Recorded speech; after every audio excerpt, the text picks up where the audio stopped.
Hello and welcome to D4, where I, Dustin. And I, Devin, co-DM a 5th edition game of Dungeons and Dragons. Hey, that's us. Hey. 126. Woo! Woo! Halloween may be over, but you can still celebrate by ordering the Hallows Eve reticle dice from Die Hard Dice. And thanks to the holiday sale happening between now and December 20th, you will save not 10, but 15% off your entire purchase at checkout when using the discount code D4RULES. Yep. We want to thank all of you for helping us raise $4,090 last week for Extra Life. Your donations go to the Children's Miracle Network to help fund critical treatments and healthcare services, pediatric medical equipment, and charitable care. All of your charitable donations go to helping kids of all ages have a life filled with adventure. We will continue to raise money to try and hit our 5,000 goal by the end of the year, and we'll be raffling off the milestone giveaways as we unlock them. We won't have any in-game incentives, but we still want to honor those stretch goals. We still have the spicy one-shot game to reach, where the players will continuously get advantage on any roll, as long as they eat stuff that's increasingly hot.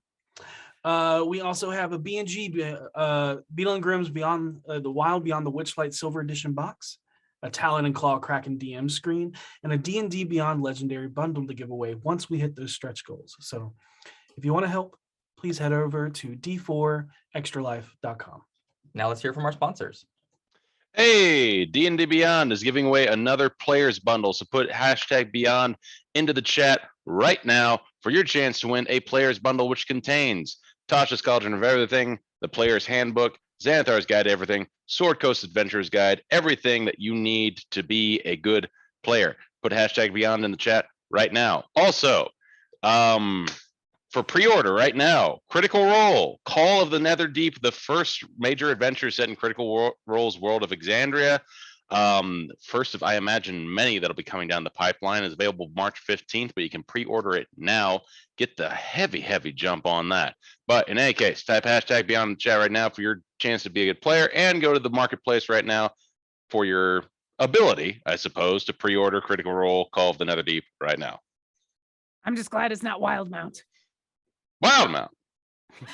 Hi, everybody. Goblin Katie, aka Katie Downey, to tell you about a wonderful thing called Beetle and Grim's Pandemonium. What are you doing? I need help. Oh, okay. What do you need help with, Gary the Sock Puppet? My tabletop game is great, but I'm discovering that my players are expecting something more from me. Props. Really? Well, what game are you running? The Wild Beyond the Witchlight. Oh, well, that's wonderful, because Beetle and Grim just so happens to have a solution. The Beetle and Grim's Platinum Edition and Silver Edition of The Wild Beyond the Witchlight are now available for pre-order. Really? Tell me a little bit about them. Well, they include amazing items such as maps, props, really nice props too, not like, meh, they're super nice. Text props. They've got everything you could need to run the game. They break down the game into simple to use booklets that sort of break it up so that you're not trying to flip through the whole book looking for stuff. Wow, that would sure help me. I'm always flipping through the book looking for stuff. It's all about pleasing my players. I understand. In that case, you should head on over to beetleandgrims.com and get in on the pre-order. I think I'll do that. Thank you so much. You're welcome. Can I hang out here? No, we've got a stream to do, and I think it would be really awkward if you stayed. Okay, well, I'm gonna go run my game then. Beetle and Grim's Pandemonium Warehouse. Hi, I'm Ethan here for Eldritch Foundry. I can't follow that up. You want a cool miniature on your table? Well, hell, I don't have cool sock puppets, but I will tell you where to go. You go to Eldritch Foundry to find the coolest miniatures for your table. They have a very awesome character creator, just like your favorite RPGs from your favorite video games. Get in there, make your character, make a miniature, have it for yourself. It's a fantastic way to do it. And hey, you feeling lucky? Put in hashtag Eldritch right here into the chat for your chance to win your own Eldritch Foundry miniature. And who knows, maybe you can go home tonight with your own miniature. Ooh, ah. Or if you don't win tonight, no big deal. Go to their website, put in D4DND as a code, and you'll get 15% off your purchase. Check them out, Eldritch Foundry. Hey, I too also don't have an impromptu sock puppet, but I did find this guy right next to me. And this wasn't planned. He's just here. And he's here to tell me some of his favorite things. And he said that RockPunch is one of them. So you should definitely listen to my bird in a cat mask. And go follow RockPunch on all of the Instagram, Twitter, Facebook, as well as YouTube, where you can find videos of us and other fun content. Yay! Tweet. And you can also head over to d4dnd.com to peruse our vast array of beautiful merchandise for you to purchase, because it is holiday season coming up. No matter what you celebrate, gifts are great to receive and to give. So go find some. That's all I got for you. No props. Move along. I mean, I don't have props either, but I have a really nice chess code for Idle Champions of the Forgotten Realms. Yep.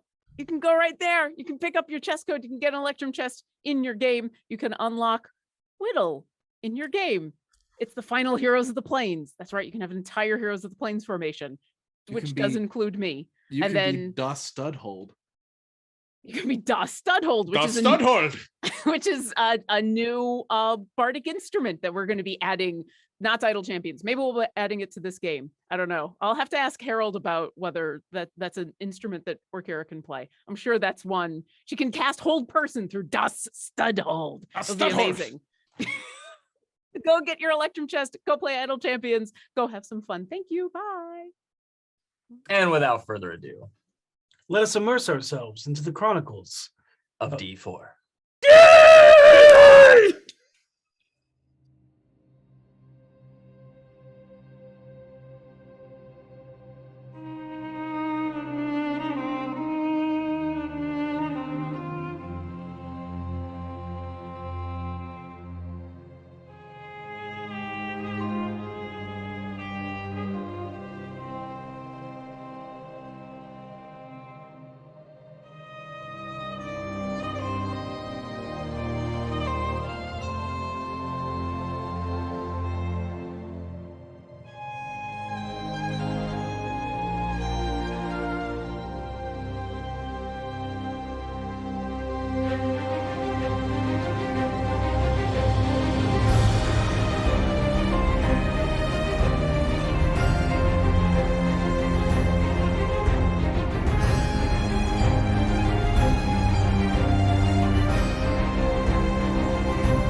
Creepy. Murder ghosts. I just wanted to And be seen.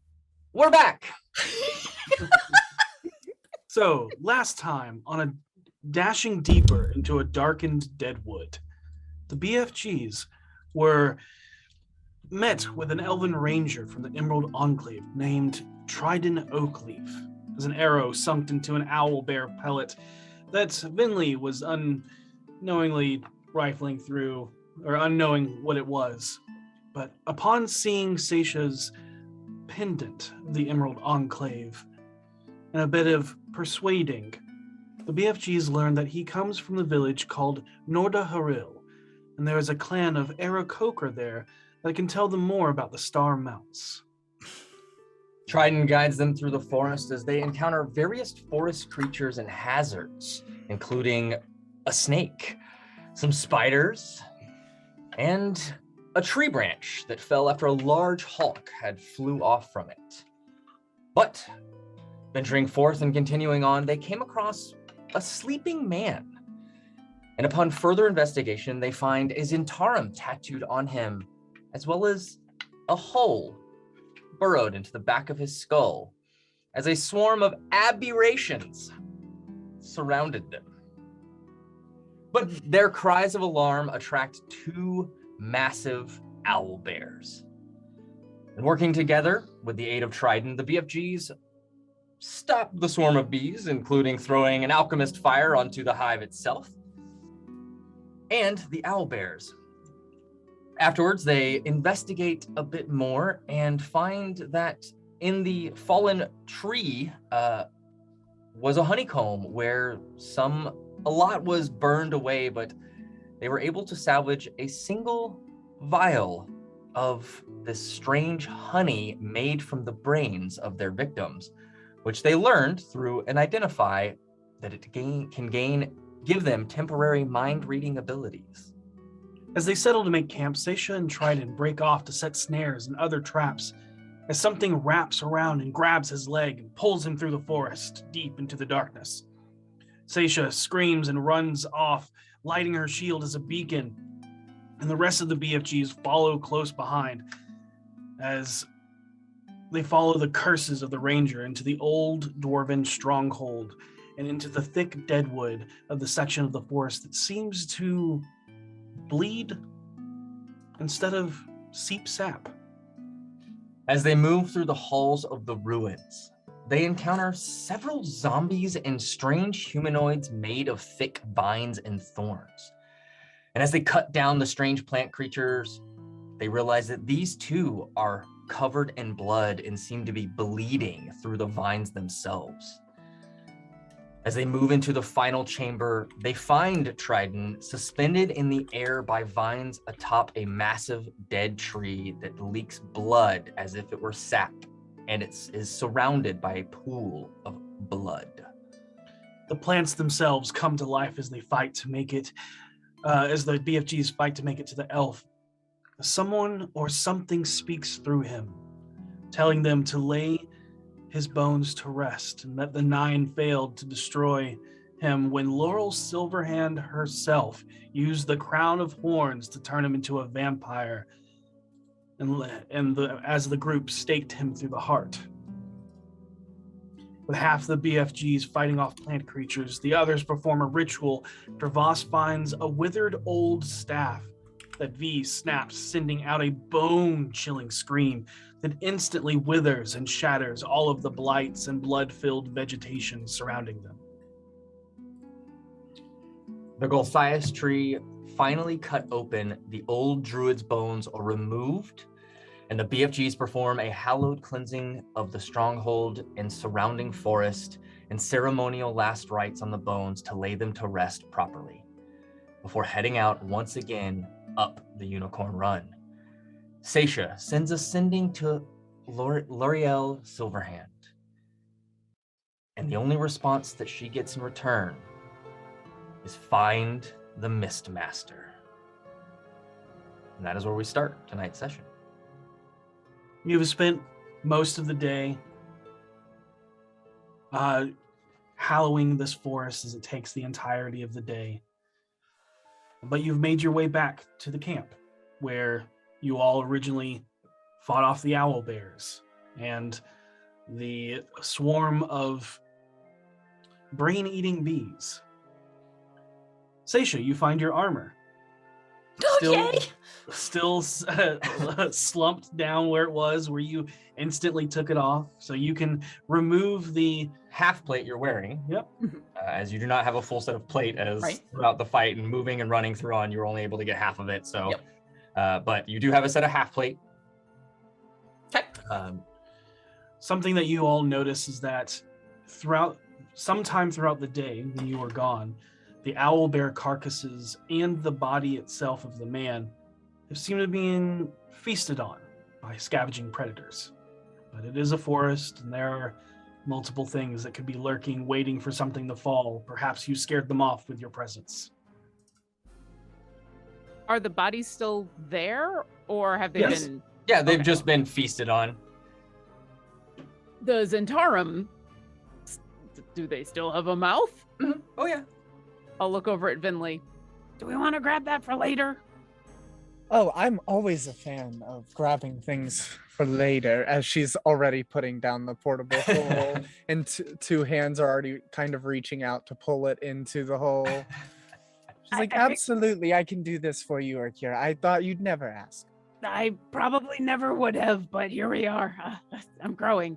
Make sure another thing's gonna come out of my mouth. I never thought I would say, don't make that undead, or else we can't talk to it later. Oh, I just kind of glance over at the elf guy. I'm also like cutting my glance towards him. I look at them, but like, would this look like, who fucking cares? That's the look I'm giving you. Like, we saved his life. Fucking. Yeah, I mean, after we saved his life and like cleansed the entire forest, I think we're gonna be fine.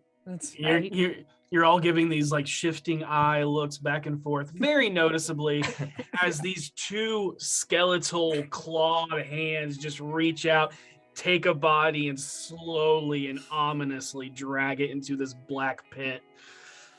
You can see Trident, like he clocks, like he clocks it and he notices it. You can see that he makes like a mental note, but he doesn't come across, like he doesn't whatever, but you definitely get that sense of your actions have spoke louder in the past 24 hours than what currently goes. Awesome. But his mindset, your passive insight also gets up, but if I need to, I'll put an arrow between your eyes. Yeah. Got it. His mindset's probably like, this is fine. Yeah. But he doesn't, there's no, animosity or anything like that as you do this. And even like through the fight and other means, he's kind of picked up what kind of magic you wield, Vinley. Yeah, I kind of decomposed an owlbear in front of him. Yeah, and you can see he's even clocked your, like, with his passive perception, he's clocked your ring. Good.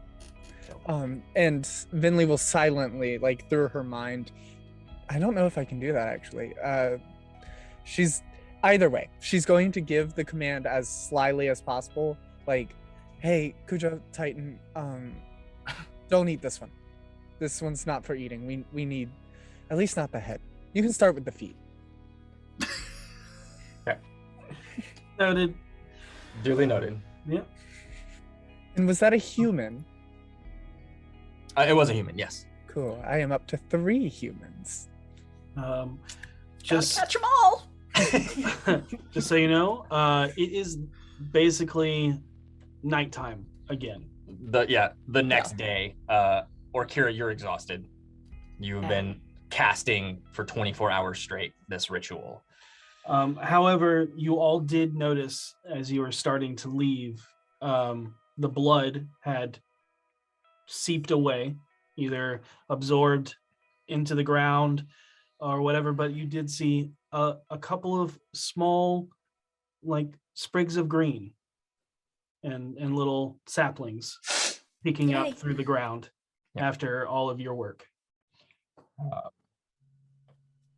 You're not, or Kira, you're not exhausted. You don't have a level of exhausted, just so you know, because you guys did get that boon of a long rest, but you're just exhausted in the sense of you're just tired. Yeah. It's been a long day. Our sleep schedules are all kinds of messed up because of weird magic. We need to reset. Listen, I'm still not used to being on this plane of existence's time schedule, so it was all off anyway. But you have plane lag. Yeah, oh yeah, real bad, real super bad. That makes sense. But it's like, it's good tired, like after you did something really hard but really good, so it's not so bad. You did a wonderful thing today. I think we all helped out with that, right? Yeah. I haven't cleared an entire forest of a weird evil vampire thing before, so nothing on my bucket list. It was just a section of the forest. It wasn't the whole thing. Don't ruin my take away the dreams. achievement of this, Benley.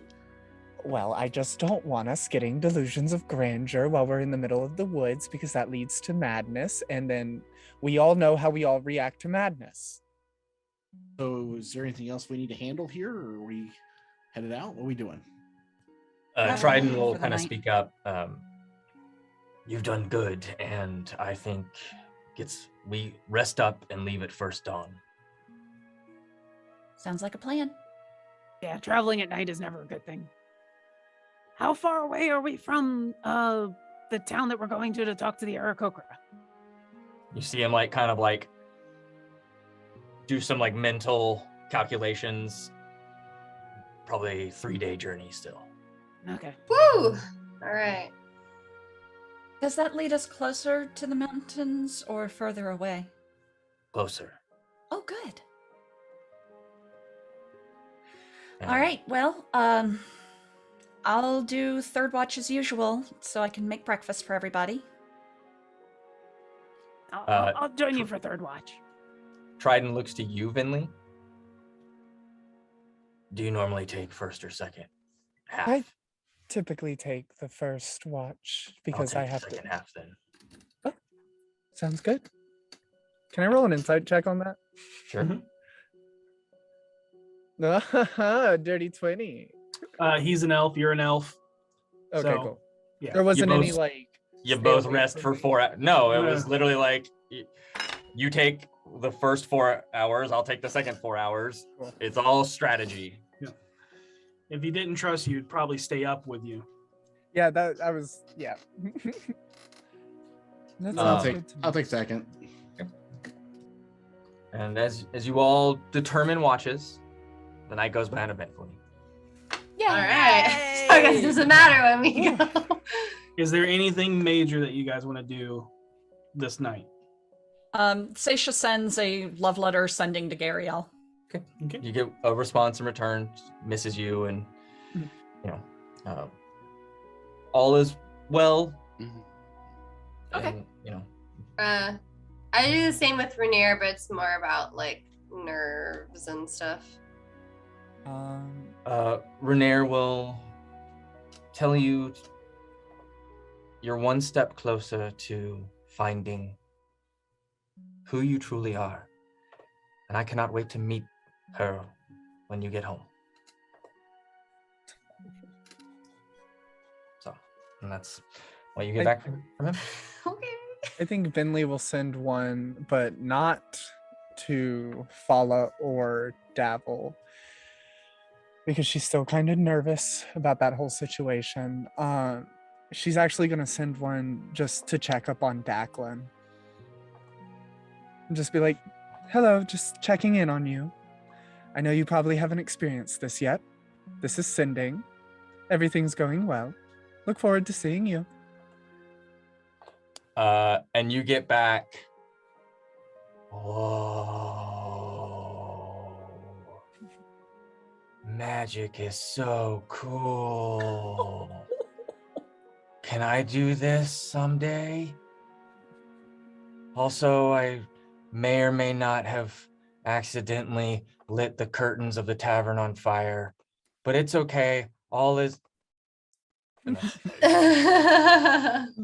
I'll let him stew with that. I won't send another one. I'll just let him keep talking as if he's talking to me.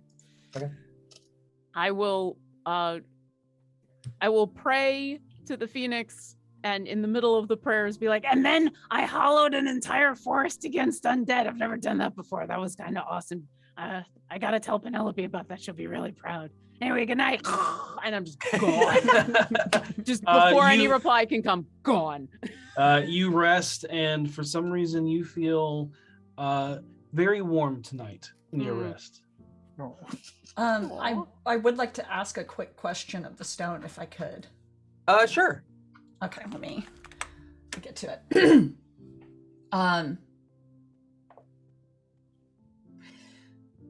Stone of Golar. How can one use a true name against an enemy? As these whispers and visions flood your head, you take 9 points of psychic damage. And you hear Golor's voice creep into your mind.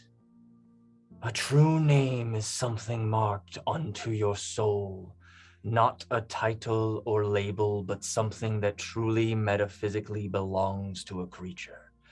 This true name can give others minor control over you through small influences over your will, that an utterance of a few simple words, or major control by summoning you forcefully through conjuration, or powerful old forgotten spells that imprisoned creatures to the caster's will. It is said that the gods hold the name of their chosen in order to bend fate to their chosen's favor through small guidances and influences. However, it is nearly impossible to obtain a name from the knower of names, as it comes with great costs. Holding a true name in your mind over time can have adverse effects, as the creature holding the name will also be carrying the weight of every choice and action that name has ever done. Oh. No, I'm sure it's fine. That's a lie. Okay. Thank you, Stone of Golor. Good night. I do want to pray real quick. Of course. Sorry. Okay. I think Vinley, as like the watches have been set, she kind of just has the bubble set up for everyone and just kind of goes to the very edge away from people and just kind of kneels down and looks up into the dark of night and just says, thank you for that today. I know you didn't have to do that, but I felt you in that place, and I sent him to you. His name is in my book, and I wouldn't have it any other way. So, thank you, Jergal. And she just sits there and begins to recite the names that she has in her book in her head a couple times, and then that's her prayer. She doesn't wait for an answer because she knows one probably isn't coming. It's very cold and silent. Which is very warm to her. And then she just kind of turns her back to the bubble and kind of leans on it, making it a little more physical in that place. And just kind of looks at all of her friends and sighs with like a weird mixture of relief, sadness, and hope. Right. And if that is it, then the night goes by uneventfully as you do your various watches, and you awaken to those sleeping. Trident will wake everyone else up who is sleeping right as the first rays of light begin to pierce through the leaves and the canopy of the trees, as you have quite a bit more to a journey to go, and you have lost a day of travel. But for a good purpose. You did good. And you can see that his more guarded demeanor is a little more relaxed after what you guys did the day before. Not only saving his life, but sacrificing your time that you have already said is short to cleanse the dead wood and to lay the bones of the old druid to rest so that his soul may find peace. And he is not corrupted to be the undead, never returning to nature again, that he was cursed to be, trapped in the tree. Along your journey, you come to a confluence of two rivers once again, and Trident tells you to keep to the right as you all hop, skip across a couple of stones that are made as a path from the smaller river running up towards almost like true north as you continue northeast. Trident tells you to keep right as the left river leads to a sacred elven grove called the Sorrow Wood that is not permissible to outsiders. Suddenly, I want to go to the Sorrowwood. I know. Now, this Sorrowwood. Can I roll a history check real fast? No, you cannot. Oh, Oh yeah, it's not permissible to outsiders. I'm an outsider. Yep, it is a very safeguarded place, and so its lore does not really reach Exists. outside of the high forest. And Why is it especially called it that? being an elven safeguarded place.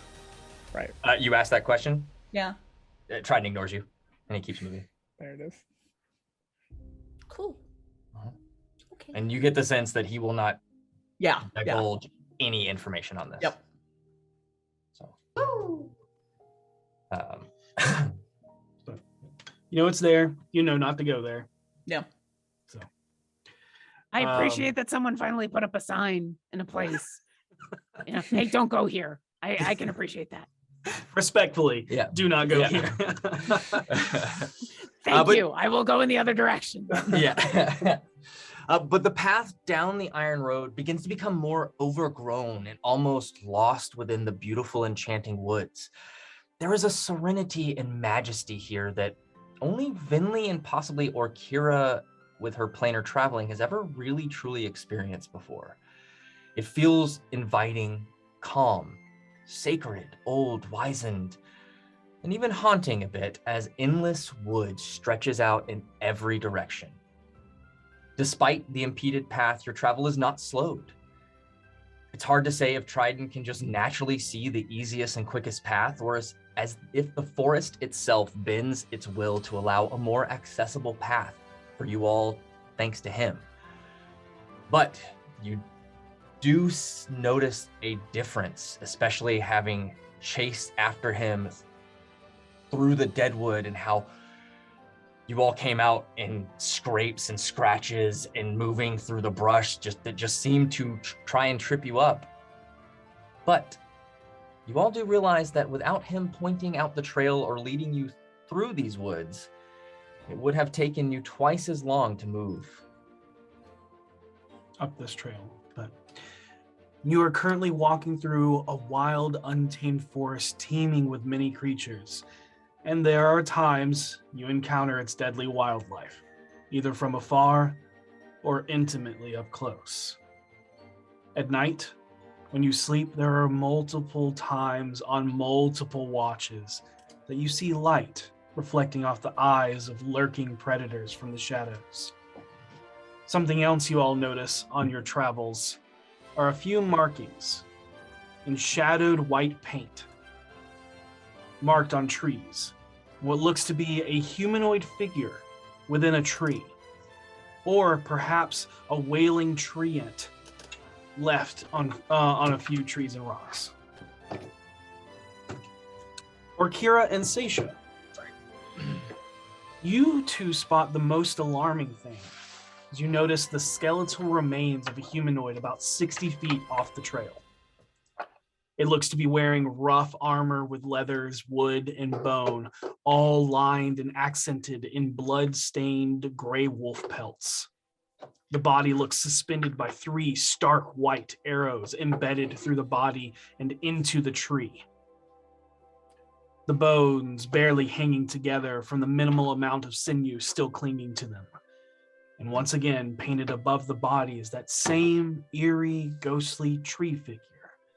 But etched into the chest of the wooden breastplate is the symbol of a clawed hand filled with dried blood. Do I recognize that symbol? Make a religion check. And if somebody wants to make a history check. Or Kira just kind of looks at Trident expectantly because she expects that he's noticed the same thing and is just kind of given the... Huh? 13? Would you point it out? Yes. Oh, okay, cool. Then I'll make a history check for it. You do not recognize that symbol. Okay. 14. It's one person if somebody else wants to roll religion as well. I got a 14 on history. I guess I could roll history. Sure, yeah. All right. I feel like I'm not usually the go-to for that, but All good. You know some Hey. stuff. Classes. I know Yeah. some things. You know Know things. Sometimes. Does anybody else want to roll religion? Vinley, do you want to roll religion too on that symbol? Can I? Yeah. Ooh, I do not know things this time though. Yeah. You know what? Just for funsies, I'll roll religion. Why not? Okay, sure. why I usually don't get in on the religion, but let's see what happens. Yeah, that was a 10 for history. We are not allowed to know. I mean, I got a 14, which is pretty good for me. It's pretty good, but what'd you get, Vinley? I got a 19. A 19. Okay. Vinley, you do recognize that symbol. The symbol on the chest is the red claw of Malar, the wild hunter, beast lord of the Lycans. Malar reveled in bestial savagery and bloodlust, said to be an exarch of Sylvanus, the god of untamed wild nature. Though Sylvanus never reigned in his beast. Malar is also known to ally with Lolth against the Seldarine when it suits him. Trident, is he left as a warning?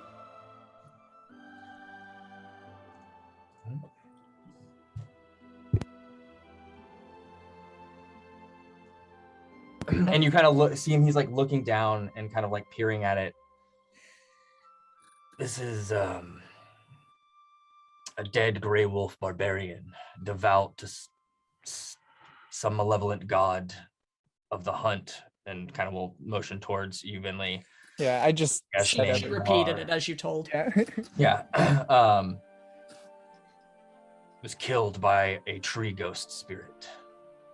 Oh. As depicted by the warning sign painted above the corpse. The Grey Wolf tribe is known to stretch across most of the north side of eastern Faerun, from the High Forest all the way up to the Evermoors and the Dezarin Valley, and even all the way up to Neverwinter Wood, if my contacts in the Enclave are, or if the rumors that the Enclave has gathered are true. The Tree Ghost tribe are protective spirits within the High Forest. Oh. They are born from the forest itself through the grandfather tree. Like actual ghost spirits, or is that a metaphor? Or like spirits of nature. The tree ghosts are protectors and leave the elven kingdoms alone. Some say they are just protective spirits in the forest, but no one has ever seen them. All I know is that they protect the land and they protect the woods, and I give them the respect that they are due. But this Grey Wolf tribe usually doesn't come this far south. However, more and more sightings have been reported over the last 20 years. Small raids pushing past the mountains that used to hold them only to the north of the woodland and west of the plains of the Dezarin Valley, outside the forest, as I said. With the loss of the Veterox, and he'll look towards you, V, we have lost the last line of defense when their raiding parties venture into our woods. Rumors of Malar's influence in the west have reached our ears, but we're fighting against evils on too many fronts.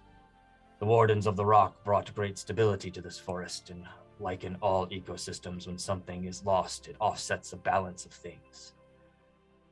Something that you should be mindful of, Enclave Tenderfoot. As he looks towards you, Seisha. It's kind of like a lesson you should be wary of. If something is lost, it can disrupt an entire ecosystem. I And, understand. and did you say the entirety of the Grey Wolf clan worship this god? Malar? Yeah, remember the name being powerful? Drawing attention? I have plans. Not to my knowledge. Not all of them follow Malar. It could be just a sect of them, or perhaps the tribe itself is broken off and separated, but we are not really, again, haven't really seen them much other than just a few things here or there, so. Very good. I just Seisha, wanted to know. Seisha, your mind goes back to Uluvin, when the kids mentioned that just north, which would be the west side of the wood, is a place where people go to see how far they can go into the woods, but there are rumors of feeling hunted in that area. Oh. It's like the kids were talking about. The Western Wood? From what was the name of the town? I'm sorry. Ulevin. Ulevin. The Western Wood from Ulevin. They mentioned that people go there and feel like they're being watched or being hunted while they're there. That is a very good place to start. Well, when we're done. Of course. Once we figure out what's going on with the Guardians of the Rock. And you'll see Trident kind of walk over and pull the 3 arrows that are left in the quiver out. And the body just slumps down into the forest floor. And as he pulls them out, he looks. And you can see a glint of silver coming from the tip as he puts them in his quiver. So, should we leave him here undisturbed to honor the tree spirits, the tree ghosts, as their warning? Or is it okay I think if we this is one to let dispose? go. And he will say, it was left here as a warning that this land is protected. We should leave it. Then we shall. All right. Let's continue on. You travel again, once more, for 3 days. Most of your nights go by uneventfully. There are no attacks, nothing harms you, thanks to Vinley's tiny hut. Any more giant spiders dive bombing us? There might have been a couple of creatures that definitely did try to jump at you, but were warded away by the hut itself and its protective magics. Every once in a while, we just hear thunk, and it's not a bird, but a giant spider. And by the 3rd night, we're like, again? Come on. It's like a heavy-duty bug net. Yeah. But it's about mid-afternoon on the 3rd day. The Trident informs you that you will be approaching Nordaheril shortly. Nordaheril is well guarded, so be mindful of where you step and what you do. Speak only when spoken to, directly asked or given permission to. You are all outsiders, not only from our city, but to the forest as a whole. Everyone here will share concerns I had about your group in the beginning. I will speak to the elders of your deeds of saving me, sending the druid to rest, and cleansing the deadwood. This should grant you hospitality as long as you continue to be respectful to that which gives us life. Any specific things we should be wary of? I mean, being respectful I can definitely do, but I've done a lot of traveling, and sometimes respectful in one place is different than respectful in another.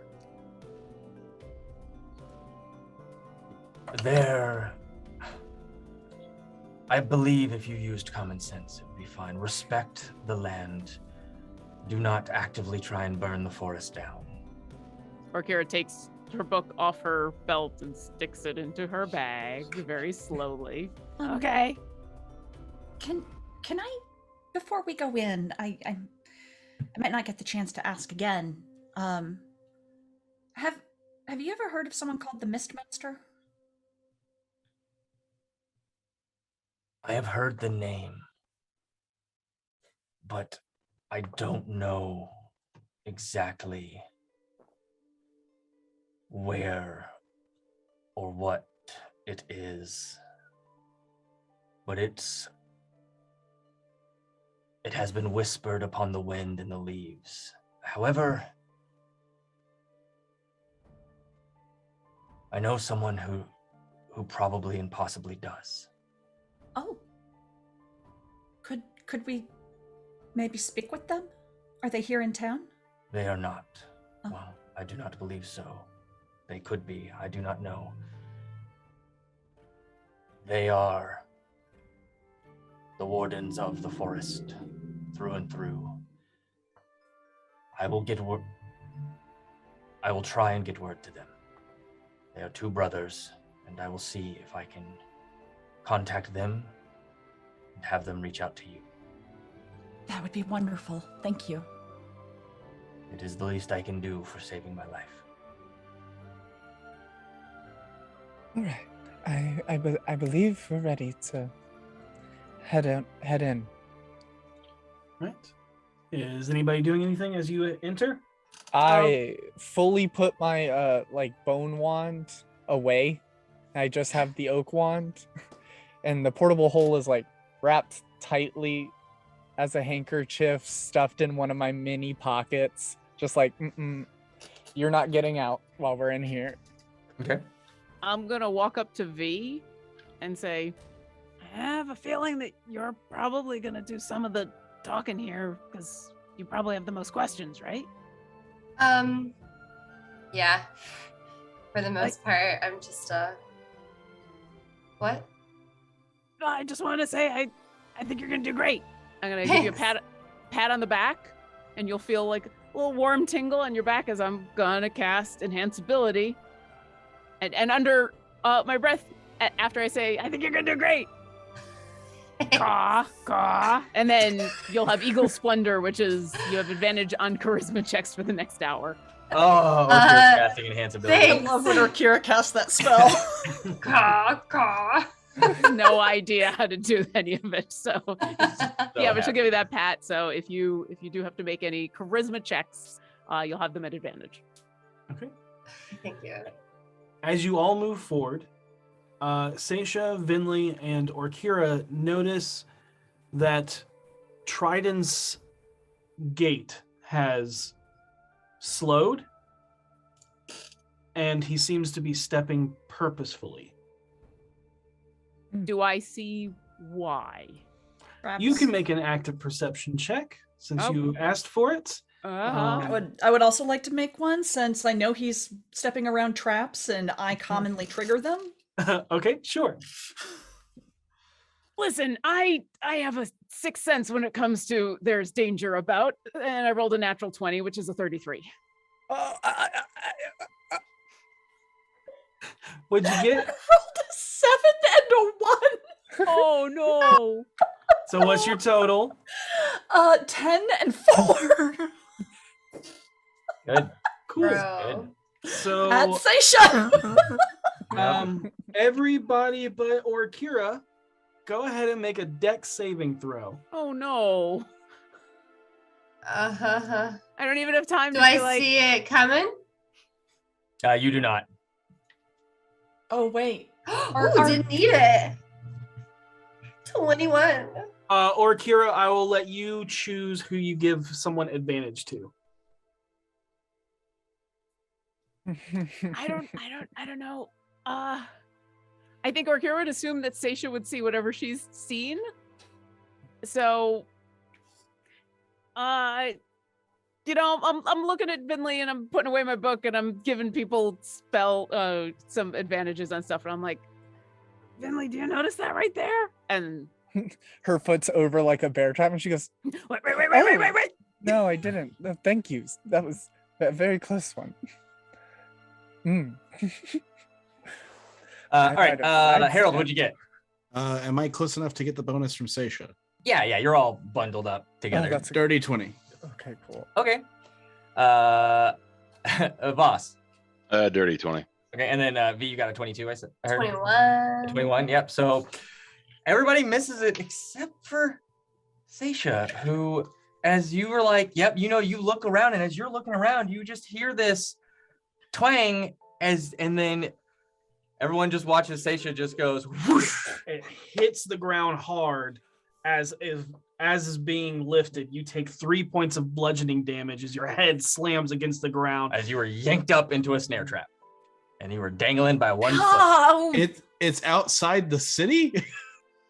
Yeah, you have not reached the city yet. Yeah. And And Trident didn't warn us. He Oh my did. god. He did. He He said, did? Yeah. Mindful where you step. Oh, come on. I hate traps. I do that. I hate them so much. and Trident sees everybody else missing them and just looks back and looks up. Would it Yeah, I'm normally a lot better at spotting. would it be improper if we cut her down? Oh. Yep, sorry, she's got to stay there I forever. throw my knife. For life. She's, Cut her she's down. there forever. This is where you live now, Seisha. Bye! Oh. Seisha. I throw my knife and cut her down. He starts to walk away. Oh! He stops. Ow! How high up in the air is she? She's about 10 feet. Oh, that's only a D6. Yeah, You'll take 2 points of falling damage got it. as you slam onto the ground. Oh!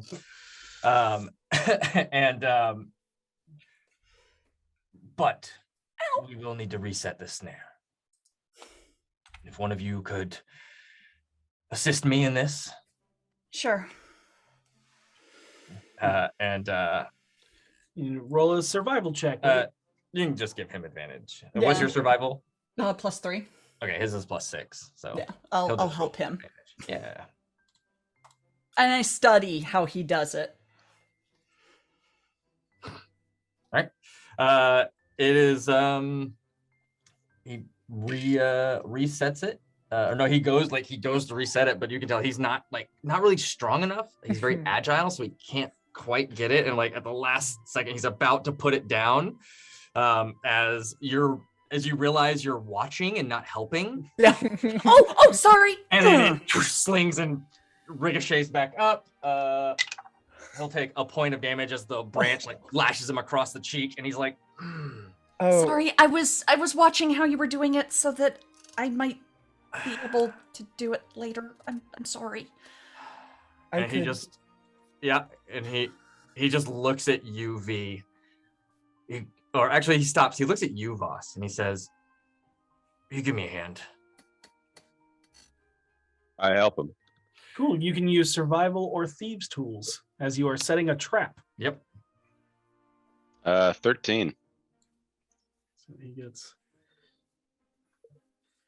Yeah. And it takes it takes a second. You both pull it down and get it, and it takes a second. It almost gets away, but you kind of grab your grappling hook and kind of latch it on and kind of pull it down, using it almost like an anchor point and like a pull as you pull it, and then you get it lassoed down and looped. It's not as good as the other ones, as you guys cut the rope, and it seems that foot of rope had made it just slightly shorter, so you can see the tree bent a little bit more, kind of out of place in the forest, but it's set. Yep. But he thanks you for your assistance, and would you perhaps like medical attention? No. It hit you in the head pretty hard. Yeah, I got it. I'm gonna use healing hands on myself. Okay. Oh, she turns to look at Seisha. Oh, yes. Good. And you can just see that there's the tiniest little cut that's bare, it's smudged from where he wiped away the blood, but it's Can a point of damage. Can I fix that? I feel really bad about it.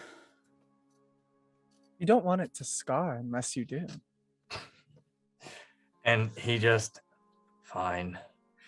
Lay on hands for 1 point. And he'll heal for 1. Next time when you're helping, help. Oh, I'm sorry. Okay. It's kind of a weak point for our group. I understand you're all about knowledge, but learn by doing, not by watching. And he'll turn and he'll move on. There's no harshness to his voice. It's just matter of fact, and he just kind of shakes his head as you continue on. Now it's kind of stepping where he steps to avoid the snare traps that are pretty much the first line of defense for this village. And as you part through heavy brush and thick ferns, you come to a beautiful grove filled with the singing of songbirds, the bass croaks of bullfrogs, and harmonious sounds of other woodland creatures. A nest of massive oaks and pines stand together, interlinked with moss-covered, intertwined branches and vines suspended wooden bridges.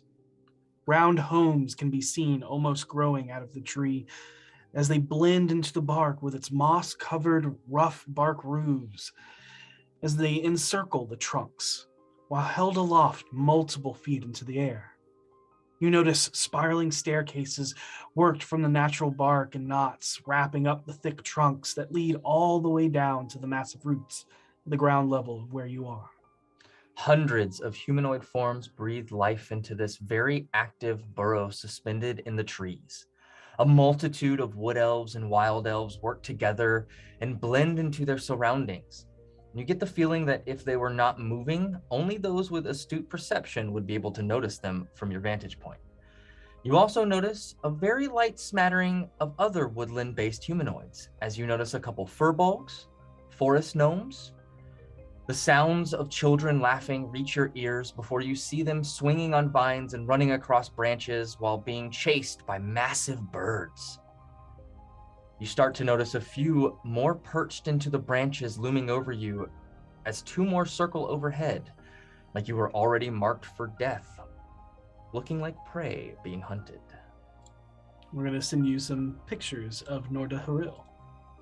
I would love that. Oh, Oh, come on, y'all.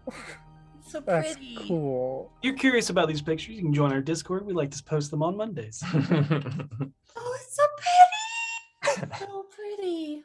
And Go there.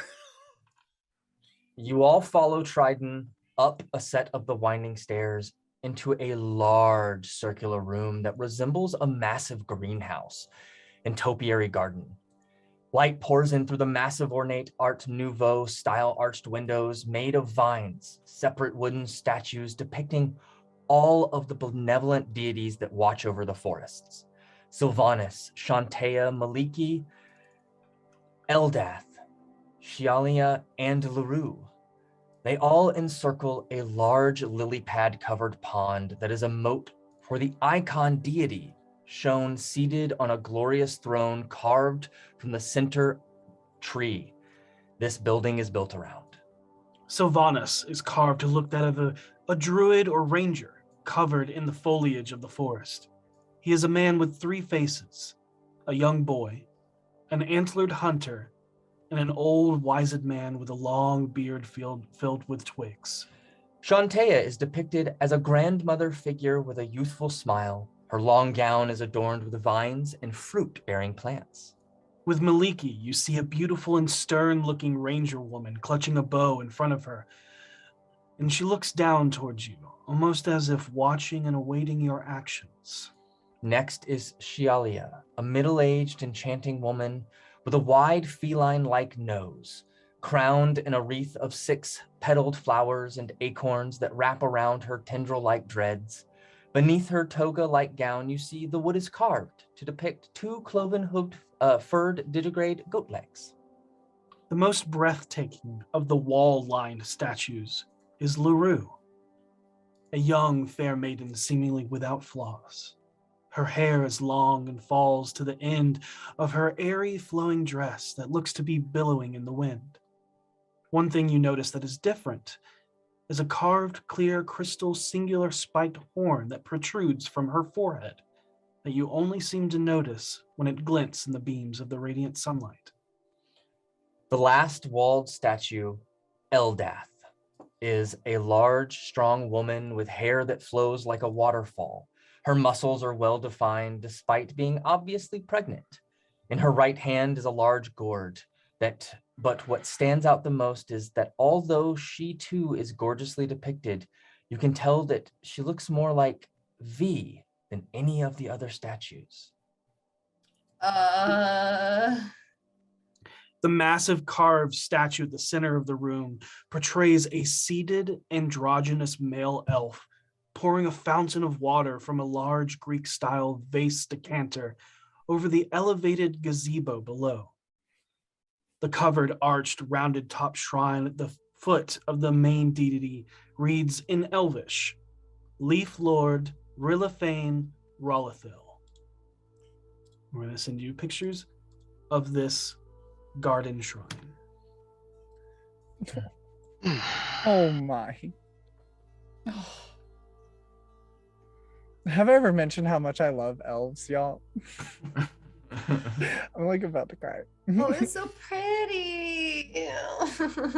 Vinley, something that is distinguished between these elves and the ones that you are birthed from is that although the architecture is shaped fairly similarly, this one is definitely more left natural looking. It isn't carved to be those beautiful depictions of what we think of when thinking of like Lord of the Rings elves, which is the high elven style. This reminds me more of like old like Mythalar style buildings for the elves that Vinley has researched.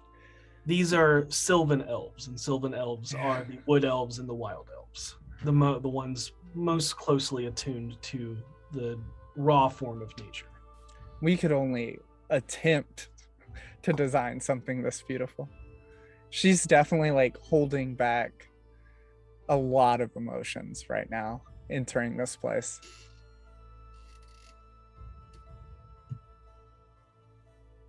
Do you want to do a religion check on any of these? 100%. Yeah. Should I do a religion check for all of them across the board, or just one for all of them? So you already know about Shantea and Maliki.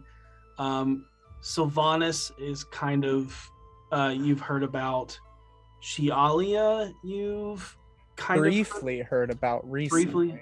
Yeah, recently. So I would say make a religion check for LaRue, Eldath, and Rilithane, which are the ones that you guys haven't really heard of or seen yet. I mean, Sylvanas is a greater deity of nature. Right. He is literally like the father of nature, whereas Maliki is the distinctive fact about Sylvanas, which you would know from your old elven teachings, is that he is like the father of the wild wood. Yep. Mm-hmm. And he likes things. He is a true neutral deity that believes in letting nature be nature, whether it is perceivably good or bad. Yep. Just can let I it make be. a religion check too? Mm-hmm. Mm-hmm. Okay. I got a dirty 20. I got a 22. Oh. At least it wasn't a 21. Yeah. So which one do you want first? You both got enough to know stuff, so just let's go LaRue first. Okay. They sounded very interesting. Yep. LaRue, also known as the Unicorn Queen. She is the queen of Talking Beast. She is actually an archfey that holds a lot of power with some followers, but literally the goddess of unicorns. To the point where she is worshipped by unicorns.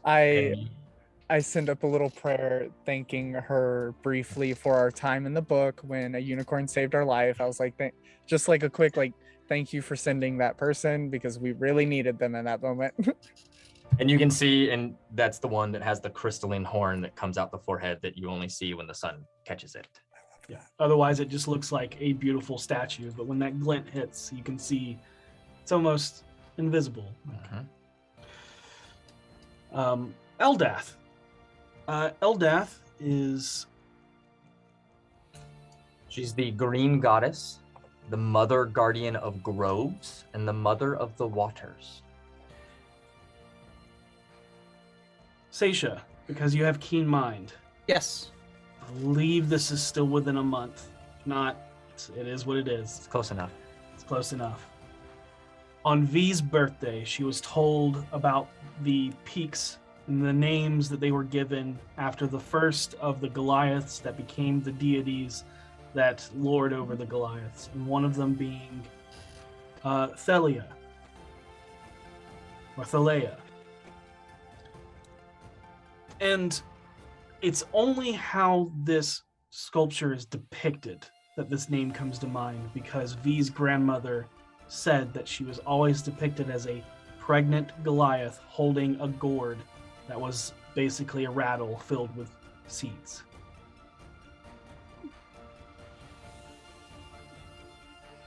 Can't talk, so she just kind of goes, There's nobody else around here at this moment. Yeah, so Trident left you. Y'all are by yourselves. Yeah, so Trident dropped you off and said to basically wait here. I'm gonna go speak with them, with the with people. I'll bring but you basically, this is your waiting room. yeah. Okay, cool. Seisha will tell that to V then. Okay. In this moment, I think Vinley is definitely up near wherever the most central altar style is, and she's paying her respects to all of these deities in kind. Okay. And in the Seisha center, will relay everything we learned to the group. Well, in the center, in the largest sculpture there is, which seems to be what this temple is devoted to, Rillifained Rolithil, the deity of the Seldarine, who oversees woodlands, wood elves, wild elves, druids, and nature itself. I've heard a lot about you. He's known as the Leaf Lord and the Great Oak and the many-limbed, the many-branched.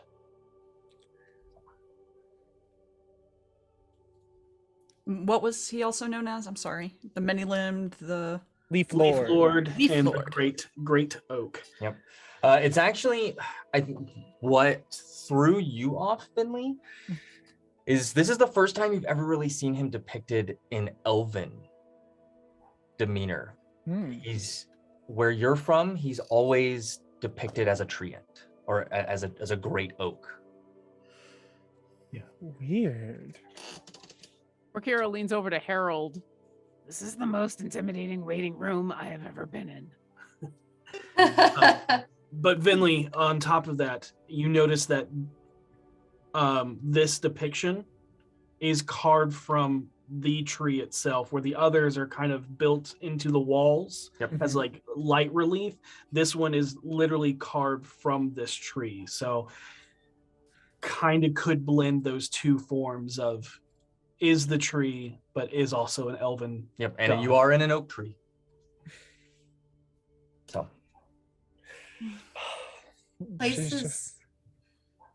Places of so much religion always feel so intimidating and heavy. Only if you let them. I think I just become extra self-aware. To me, it's not as intimidating. We have bigger statues at home. I'm just worried about upsetting people by not seeming respectful enough or something. I don't always know all the customs and stuff.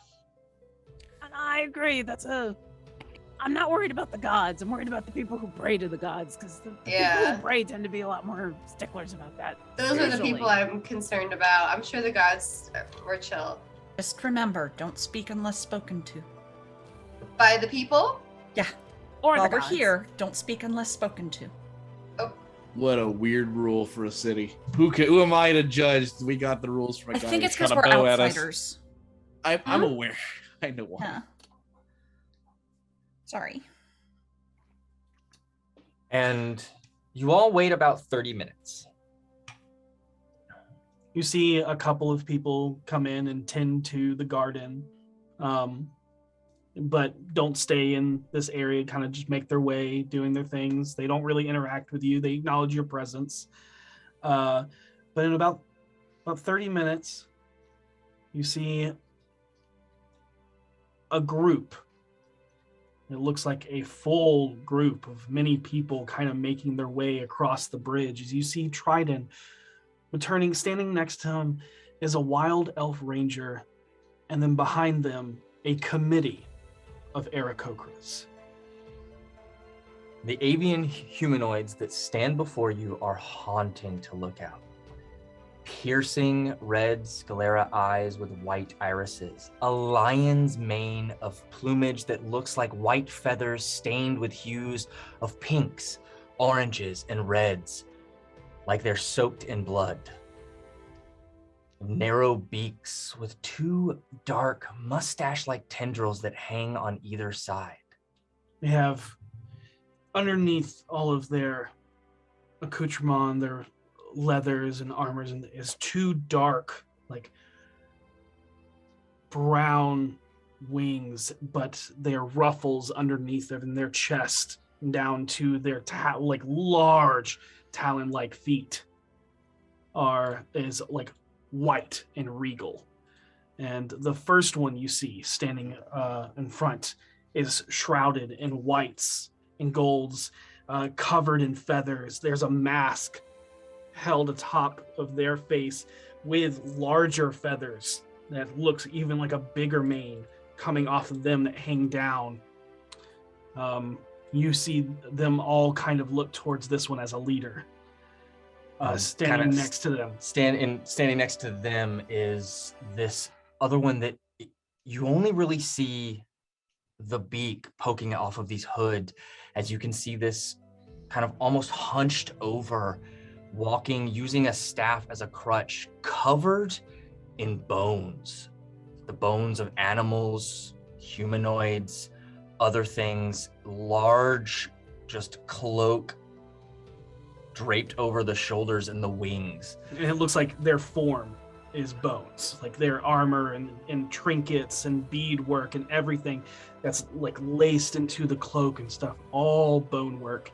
The staff leads up to a stone that's carved into the shape of a bird skull that has more bones that hang from the eye socket that's bored all the way through. And then behind them is just a myriad of others. You can see fighters, rangers, possible clerics, monks, all in different vestiges or vestments as they make their way towards you. And then standing beside Trident is a dark-skinned woman, like deep chocolate brown or bark colored.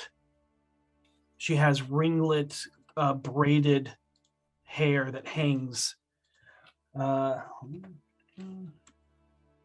twisted braided dreads adorned with acorns, leaves, and other foliage. She has textured markings covering her skin. All seem to be carved and marked as some type of ritual. Most of her form is covered in dark hides and elegant carved wood armor. And the tribe of Arakocra are all bearded vultures, is the type of bird that they are. As they are known to dwell in the mountains. Love a vulture, Arakocra, I'm just saying. I'm so happy right now. And unlike how you would expect an Arakocra to look or greet you, they don't turn their heads back and forth because they are a predatory raptor type Arakocra. And so their eyes are facing forward directly at you, unmoving. They cannot smile, they cannot frown. They just they'll cock their head to the side every once in a while, but all of their gazes stop and look at V. And Trident will make an introduction as he... Elder Rarak, this is the group I was telling you about. I imagine you guys would have told Trident that you're the BFGs at some point in the 5 days you've been traveling together. I'm sure it's inevitable. Yeah. Mm-hmm. BFGs, allow me to introduce you to the Bone Eater clan. So cool. And you see this 10-foot wing reach out in towards one side, cross over in front of him as he bows towards V. And you can, Orkira and Seisha, your passive perceptions can kind of pick up the muttering, and you just hear that, Warden of the Rock, Warden of the Rock, it is the Warden of the Rock. I know the markings, look at the markings. Veda Rock, Veda Rock, Veda Rock. And you can all seem that your insights pick up that pure curiosity and reverence. And the elder like hops up to you kind of excitedly. Doesn't step, like hops.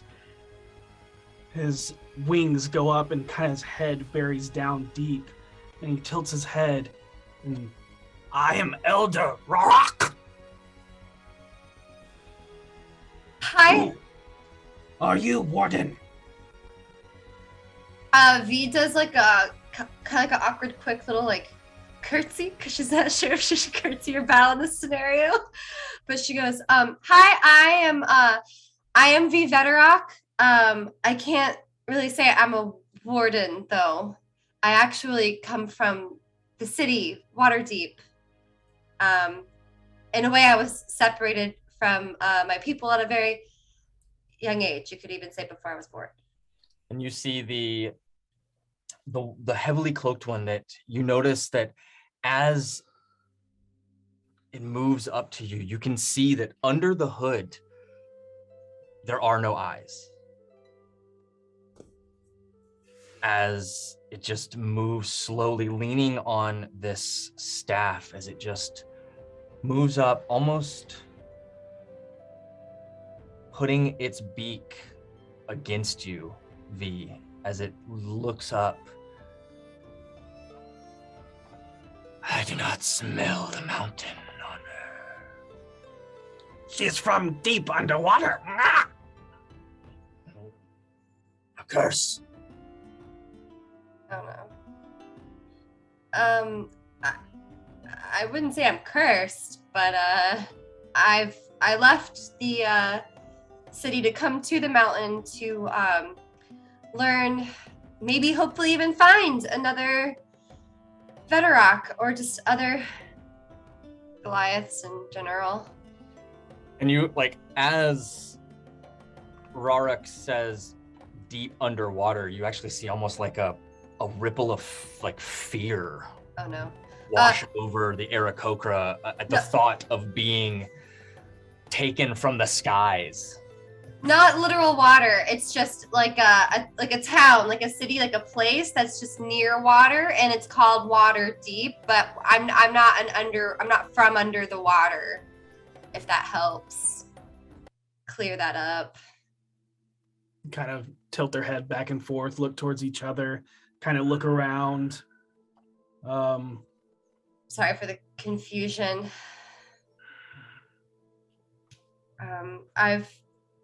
Explains a lot of why you're not gone with the rest.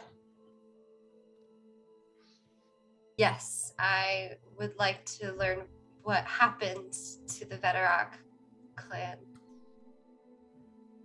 Disappeared. Just out of thin air? No. Pilgrimage deep into the mountain. Oh, so they weren't killed that you know of?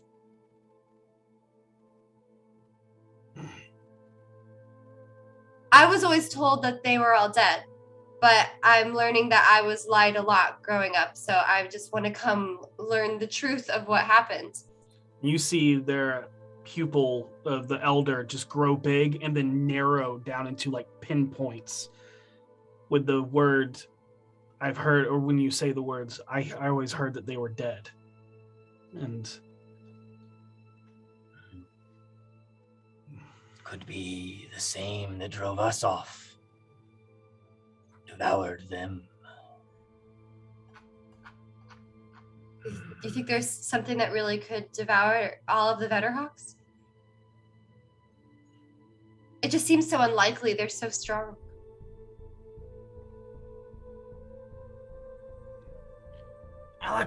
Crimalacros. Yes. Why we evacuated from Clicari, our home on the mountain. Together, we along with the wardens of the rock, drove the great dragon into the mountain.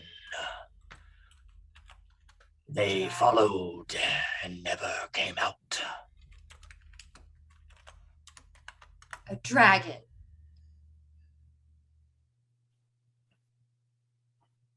Okay. Green. Well, I've killed one of those before. Old. Very old. Does this dragon have a name? Elacrimalacros. Elacrimanacros. Did I get that right?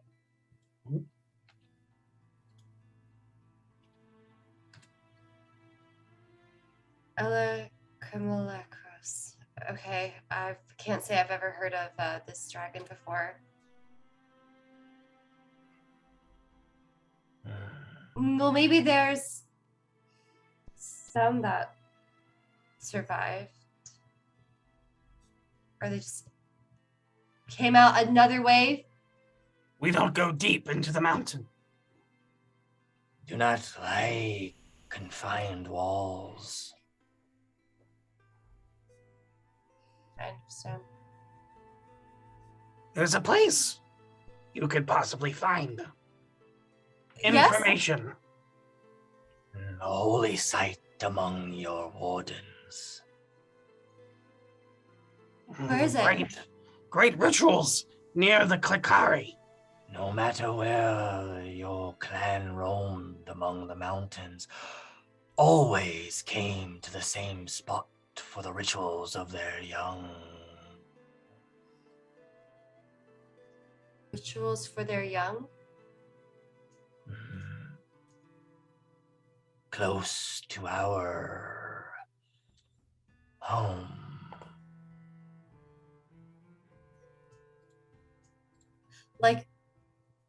Like the Varix rituals.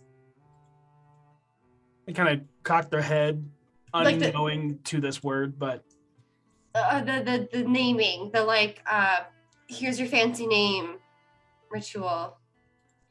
And you see, kind of stepping forward, a smaller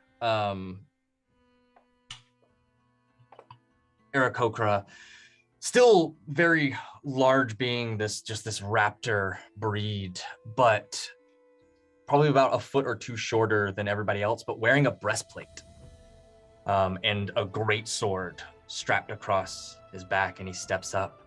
He's like, Varric, yes, Varric. I've heard whispers. Forgive me, Warden. I am Cough. Your cough? That is I, yes. I Okay. am Cough. Cough? Yes. Okay. Are you able to take us to this place? We're not going back until it's cleansed. Dangerous to fly now.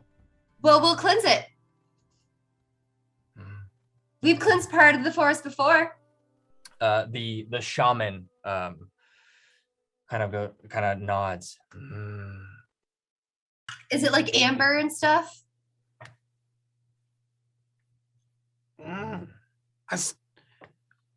Near mine entrance. Amber. Yellow rock. The mine entrance? Yes. 2 entrances. 2 mountain. Do you believe this mine has something to do with the corruption? Not sure. Many. Kind of. You see, Cough looks back to Trident and the wild elf that came in, who you still have not gotten their name. Many elves lost. Many to the encampment, either captured or killed. Both. Yes. Okay. Those that get close to Mountain Mountain calls them, they do, yes. Whispers. 2 entrances. 1. These mines, machines, loud. And you can see like as they mention this, like these whispers, your passive, all of your passive insights, or anybody who has a passive insight over 10 can just see the uneasiness of the Arakocra as they say this, as they almost they don't want to admit this. Yeah. But you see the elder just continue as to like brush over that feeling. One entrance, loud machine. The others, where the Veterak disappeared.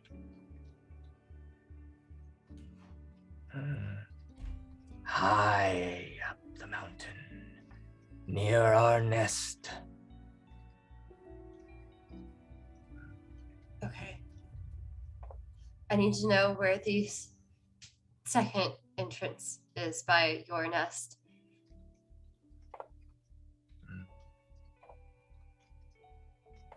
Maybe you have like a map or something. They kind of like cock their head at this word. Okay, not map. Vague directions. Someone here wants to maybe help To the show eastern us? side of the mountains. Eastern. Eastern side. Okay. High up. Wind's difficult. Is it?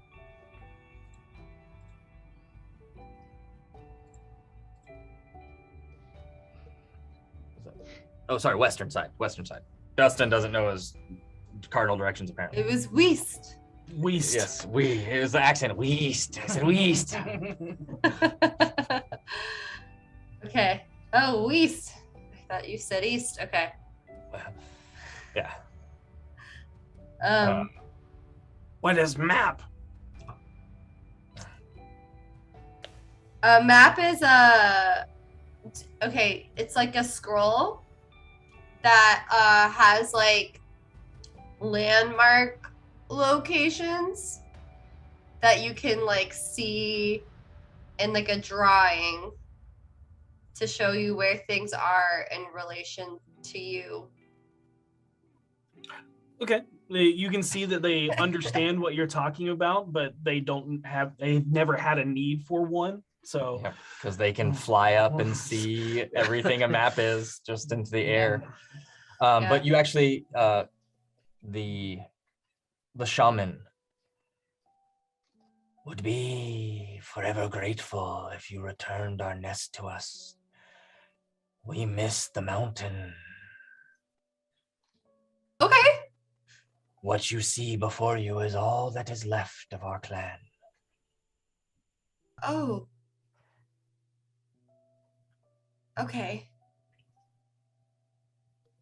We'll get your nest back for you.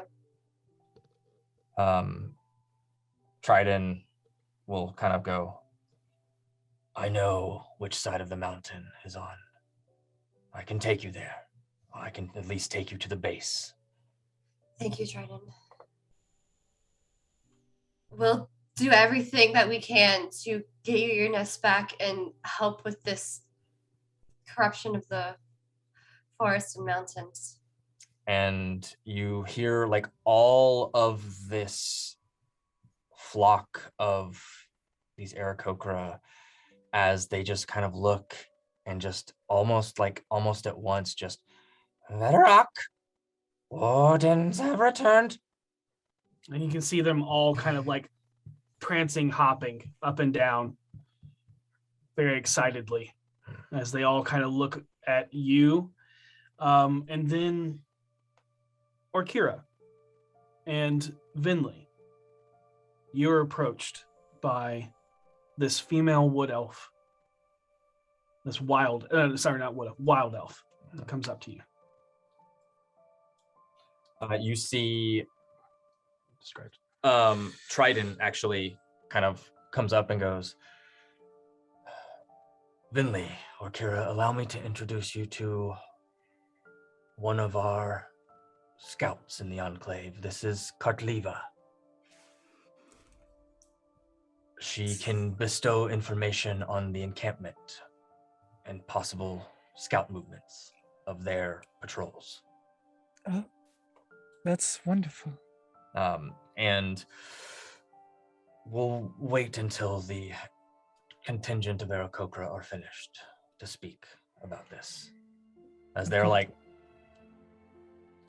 quacking and or squawking and cawing and you just, see all of their wings kind of like extend, and you can tell that it's like 15 to 20 foot wingspan on all of them. They're kind of just day raving over there for a second. We'll let them finish. yeah, you see one of them very portly for a you know, an Arakocra and even a bearded vulture. Almost as tall as you, V, comes just under you, but very, very girth. And he just wraps his wings around you in a hug and like nearly, and just this like billow of and just like almost like grabs you and like starts dancing with you, just in excitement as the thought of returning back to the skies again. I dance with him. I'm not used to having someone roughly my size hug me. And the elder speaks up and goes, "We don't have much information about wardens. I was only 13 when they left." We make sure that the forested mountain is safe and habitable, and that's what I'm gonna do.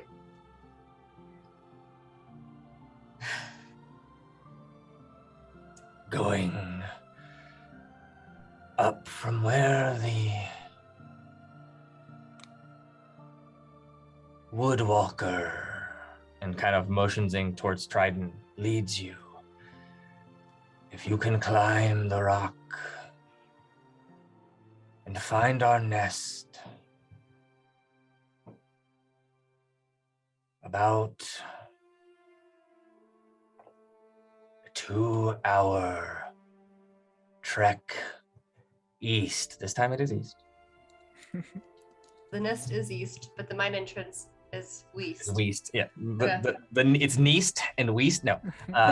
You see the elder kind of like look around your person and then hops over to Seisha and rips a page off of something with its their beak and puts it down, and then just starts like scratching into the paper and starts making a very horrible makeshift map as to how you have described what it is. And it's not a very good map. It's more so like there's Kikari, which is marked kind of by like a talon, like so 3-pronged and then 4th prong, and then there's landmarks, basically like look for a rock that looks like this, look for the lights that in the sky that look like this, and there's kind of like drawn with like a wave, and it points and goes green, blue, red. Better than nothing. So basically gives you a crude map of basically directions to this Bedrock holy site. Out of Okay. curiosity, I won't say anything, but I do want to kind of look over at this crude map. Is it obvious that it is drawn from flying above? Yes. yeah. Okay. 100%. Good to know for later. Yep. And then you can kind of see like at some point you have like 3 or 4 Arakocra around you or Kira that are just like holding up your wing and like looking at it, and kind of looking at you. And I'll be careful to only speak when spoken to, but once again, she's used to this. She'll probably try not to get manhandled too much, but That's fine. You can respectfully kind of keep, but their curiosity is almost childlike in their sense towards you. Mm-hmm. Yep. And we'll again just careful flying, winds, harsh. Storms. That's good to know. Thank you. And unless anybody has any questions for the Arakocra, they are going to hop excitedly out of the building. Yeah, they'll openly ask any questions so that you have freedom to speak. I feel like I just do something that would not turn out. I will lean over to V and say, ask if they know what the name of your sacred place is. Oh, do you know the name of the sacred bedrock ritual place? No. Only Goliath. Only Goliath? Yeah. Did you know the names of any of the bedrocks? Han. Han? Or was that, hold on. Khan Tamak. Han Tamak. Your grandfather. Han Tamak!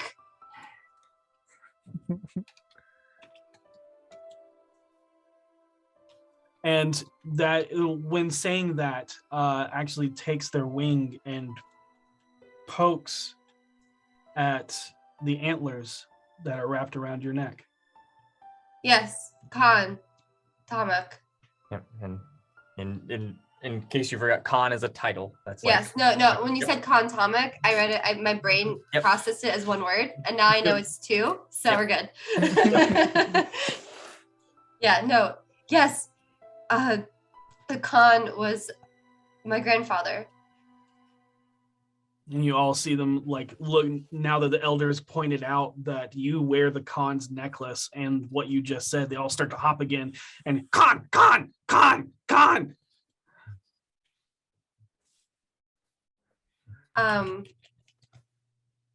have a question. Mm-hmm.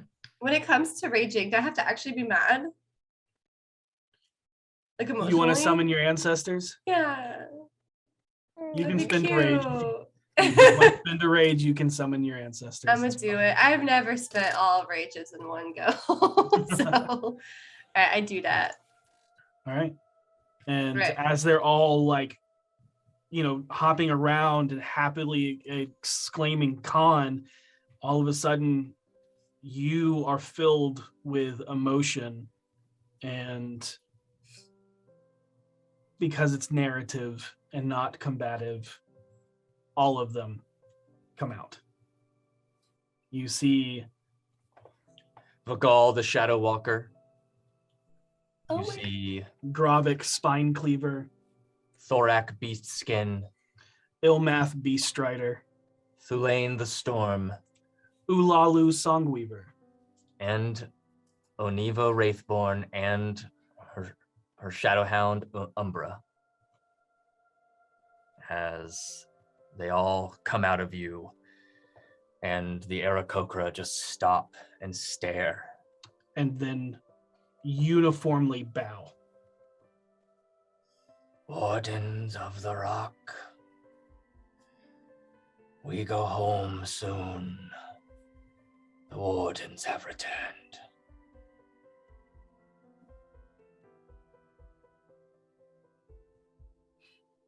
And with that, they all kind of step out and take flight into the air simultaneously and pierce through the canopy of trees, and you lose them as you just hear the cawing and squawking of excitement as they take to the skies. And you watch as all of your ancestors turn to you, put their hands on your shoulders, and nod to you as they come back into you, as your rage dies down. The rage could be the frustration over the situation. 100%. Just an intense emotion. Yep, 100%. Yep, and you feel the necklace around your neck get warm. You can hear drums very faintly in the background. V turns to the rest of the group and goes, well, I guess we're adding another thing to the list, so, we should probably go do that. I don't believe we're adding anything. I think that was one of our purposes of coming here, if not the only purpose of coming here. Yeah. And then Kartaliva goes up to you, Vinley, and Orkira, and goes, I hear you are the ones that laid the bones to rest and hallowed the grounds. Oh, that was us, but we couldn't have done it without everyone else. It was full cooperation. I thank you for returning Trident. If you're going to the mountains, you should probably know a few things. I would love to have any information you might have to offer. And she kind of, if you don't mind, I also have someone who would really enjoy the information as well. She kind of waves Seisha over. I mean, everybody can join. Like Okay. she'll, Oh, yeah, okay. Trident will bring everybody over. It's just the initial talk was to Vinley and Orkira, and then as the Arakocra leave and everything kind of, settles down for a little bit, Trident will bring you all over to learn this information. The Bone Eaters spoke of the mining camp. We don't venture far towards the mining camp anymore because of what they said. We've lost some to their encampment. But we keep eyes on the patrols, making sure they do not harm the land any further, while still keeping our distance. We'll take off any stragglers when we can, but they are very well organized. They patrol in groups of 6. They wear red and gold. And there's almost always a squad leader in full plate, and always one with a longbow. And we've seen a weave manipulator in most groups as well. But not like a druid, not like a mage. How do you mean? Sorcerer? A sickening use of magic. Do they ingest something before you've witnessed them using magic? Perhaps inhale something or imbibe it another way. See her kind of like think to herself. Did not think it was important, but I have seen someone inhale something before. Is their magic all dark tentacles and things that are incomprehensible? No. Is it More unpredictable. Seemingly random.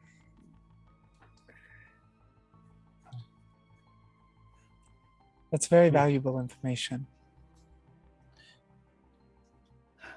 They have a path from the old endless caverns where they start their mining to the river.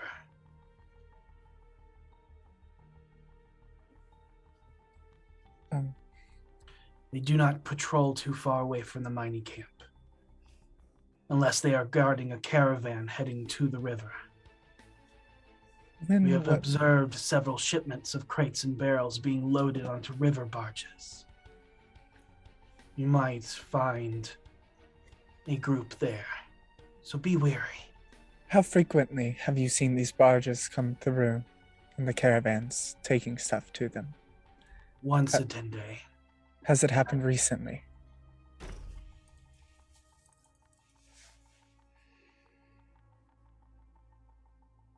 No.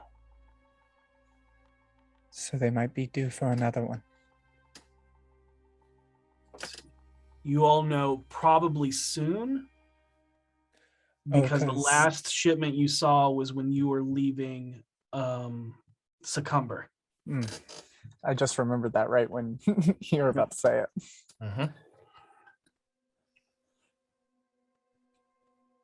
That's also very valuable information. If you follow the Unicorn Run north, will lead you to the river dock. You can follow the trail, and that will lead you straight to the mining camp. But we will not follow. Of course. You said that the stone whispered to your people to entice them to come into the cave? That was the Arakocra that spoke of the mountain speaking. Right. I assume I have not heard these whispers, as I do not get close enough. Right.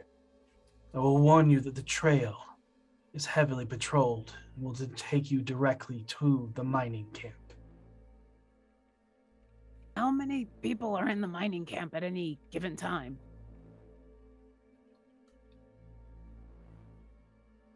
Tens, if not 100 or more, but constantly new faces are brought in. Patrols are, from the reports that I've looked into, patrols are a lot more heavy the closer you get to the mining camp. Since we lost a few, we have not sent scouts to get eyes on the camp itself, only making sure that those patrolling do not patrol too far outside of where they need to be patrolling, making sure that they are not harming the forest and making sure that they're not getting too far out of their head. Then we will intervene. So far, they are as respectful as they need to be. Do they rely on the patrol solely, or do they have traps in the area?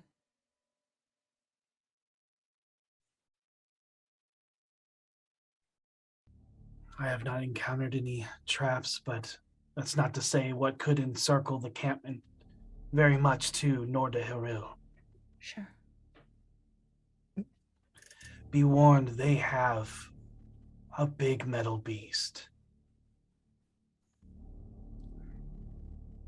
What does this beast look like? I've only heard it, but it eats stone.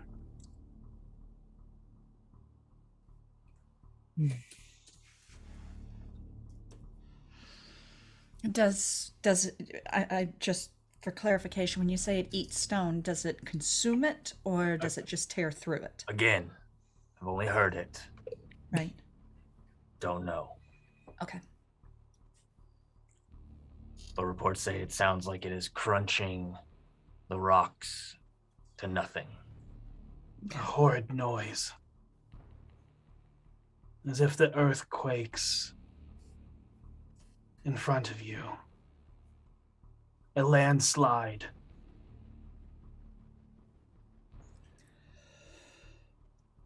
The sundering of stone.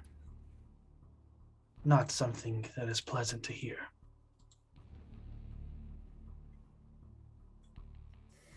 You mentioned on our way here that the waters were corrupted. Has there been any developments, or was that solely due to the deadwood? If you keep following north towards the sisters, there are unholy beasts there. We do not patrol there either. We have lost many to them. We believe that it's possible that the source of the tainted waters are coming from there. But again, we are already few and far between. The emotions to the village that you're in. we cannot spare any more than we already do to patrol the surroundings and making sure that these... Some of our worshippers and devout also see them as possible new creatures birthed from nature. And unless they step out of bound, we are not to intervene.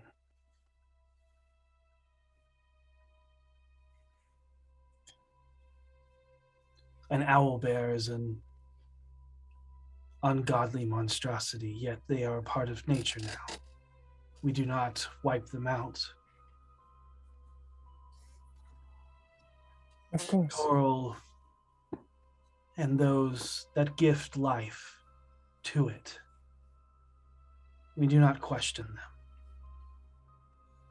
If these are gifted life from something outside of Toril, though, it would be permissible to deal with them, so to speak. That is my feelings. Right. They do not feel natural. They're not. And from what I've been able to gather from the Bone Eater clan is, he kind of looks to you, V. That is what the Wardens did.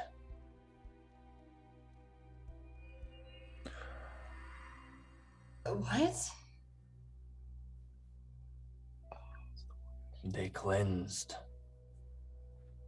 the waters, the mountain. They took oaths and pacts.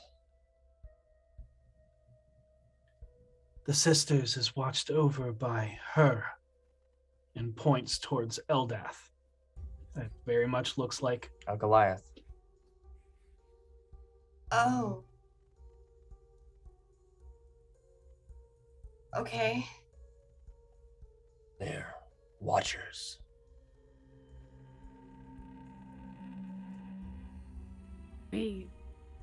We think the thing that's in the mountain that they're mining has been there for a very long time. V, if your family prevented others from mining in the mountain and corrupting everything around it, and then we're able to also maybe do a cleanse in case anything got out, removing that group of people in order to mine there would be very useful, wouldn't it? Sounds necessary. So do we want to approach this from the high cavern, or do we want to go to the mine directly? I would assume the high cavern would be the best. I feel like they just wouldn't anticipate us Climbing up the mountain Climbing- to go down it. Right. Yeah. When we walk into the mines, we're risking a lot. Yeah. I mean, no matter Time how is it? At She would know. It is Um, exactly. right towards the end of the day, right? If I remember it was correctly. about midday, I think, when you started walking in, but it's been about an hour to... It is 4:32. Yeah, it was Mid- mid-afternoon when you got here. So yeah, somewhere, yeah, early evening. yeah. We'll say somewhere between 5 and 6. Who has detect magic? I do. Cast it now. Okay. Please. And Please. remember, we're thinking about a potato if you see anything. Of course. It's going You to take see- me a moment. You see If the we're wild discussing elf. plan of attack, we need to know now whether or It's not we're being going spied to on. take me a moment. Understood. You see the wild elf kind of look quizzically towards you with narrowed eyes, and then looks towards Trident. I'm trying to hold up a hand because I'm seeing he's seen y'all do this Yeah, Trident. throughout the time that he's been with you. And that's all she needs. Yeah, She just needs. yeah. Is everything good Yep. right He now? holds his hand up and he just looks over and scrying eyes. He'll say in Elvish for those who speak Elvish. He just says to her. And she will begin the ritual to cast detect magic and drip the blood in her eyes And Seisha, are you going to do something within these next 10 minutes? Yes. Yes. Okay. I turn to the two people from the actual village. I don't suppose you would happen to have a diamond worth 1,000 gold in this town, would you? I can check and see. It would be invaluable if you did. I'll see what I can find. And Trident will head off to If we can get that diamond, we can rebuild the necklace What? to prevent scrying.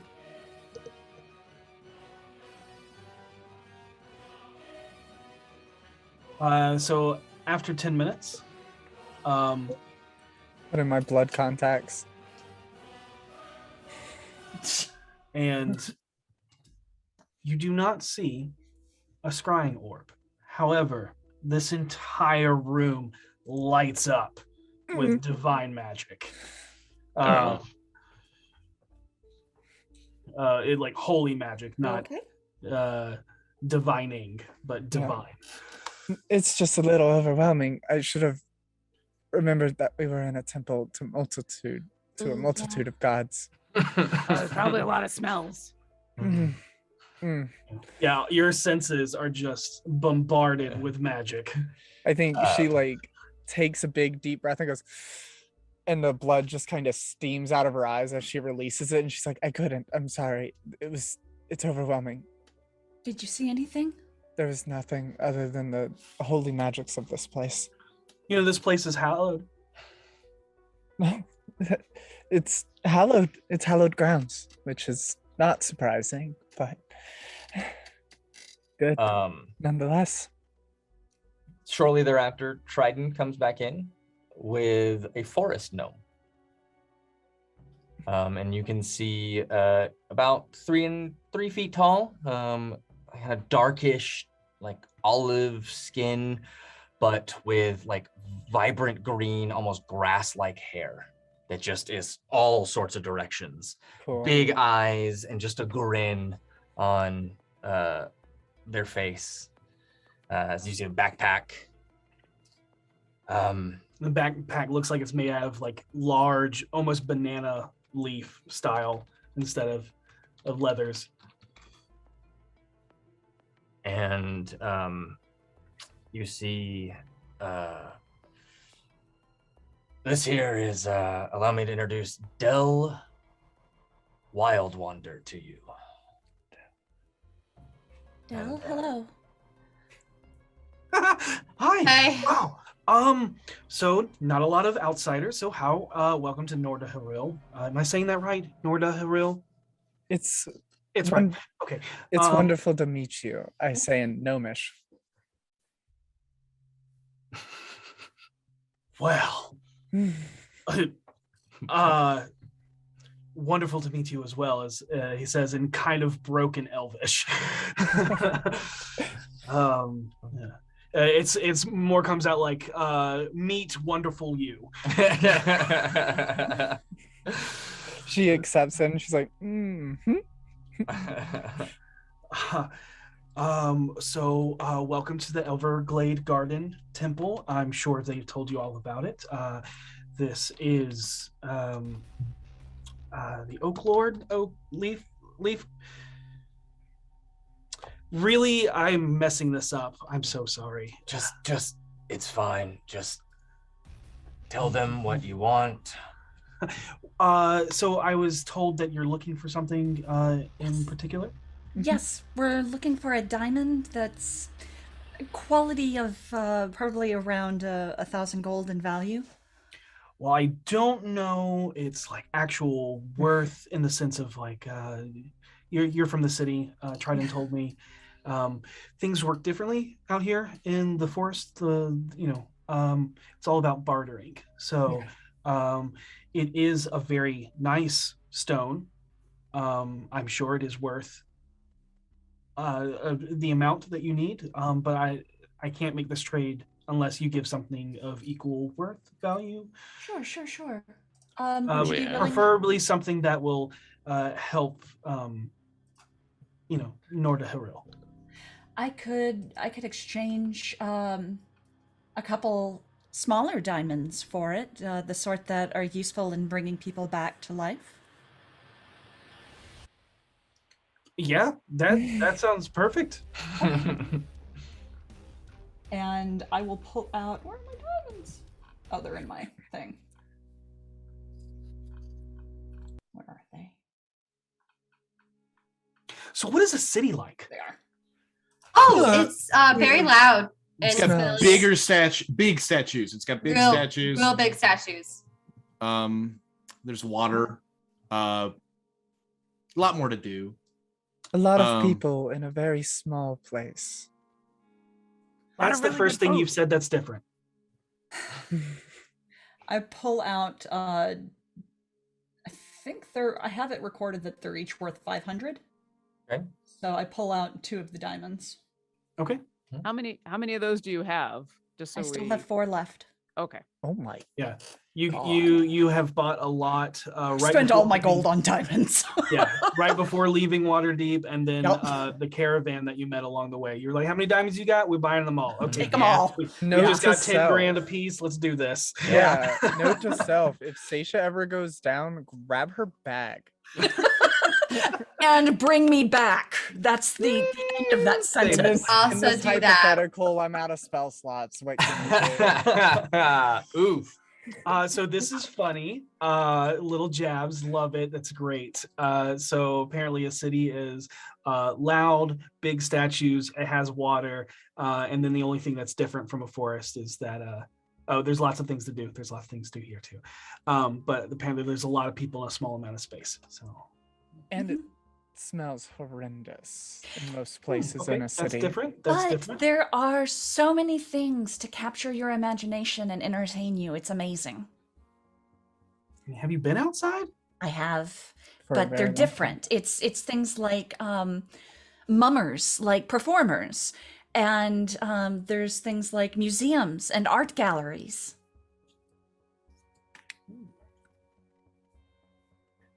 And there's an entire place dedicated to innovation and Mhm. making new things out of less than natural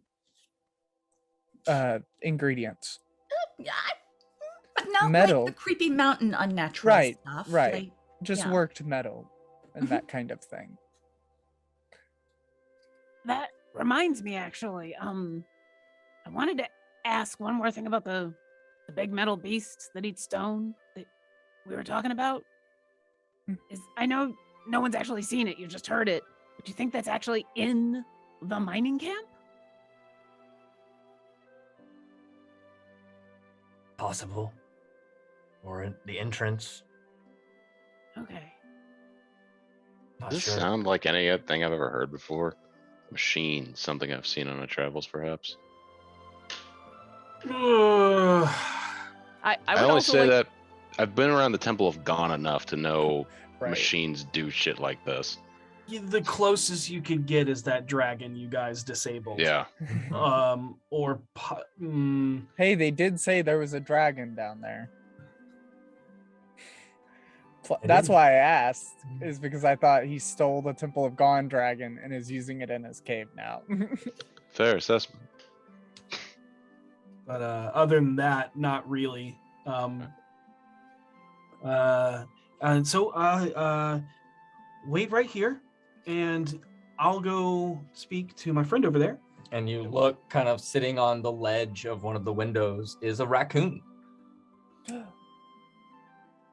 You just kind of like plump, sitting down, kind of like dipping some food or like some nuts and stuff into like a small little basin and eating that, and then comes over and you can see them kind of. You see the raccoon like looks up, and it's just like, No, I don't want to steal any of your acorns. Here, actually, have another one, and like sets down a pile of nuts in front of them, and then he goes.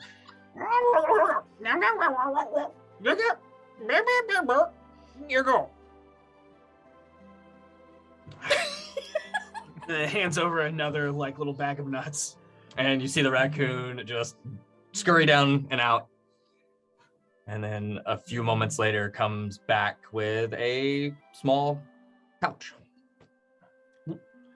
And he looks at it, kind of shakes his head, and makes his way back over here to you.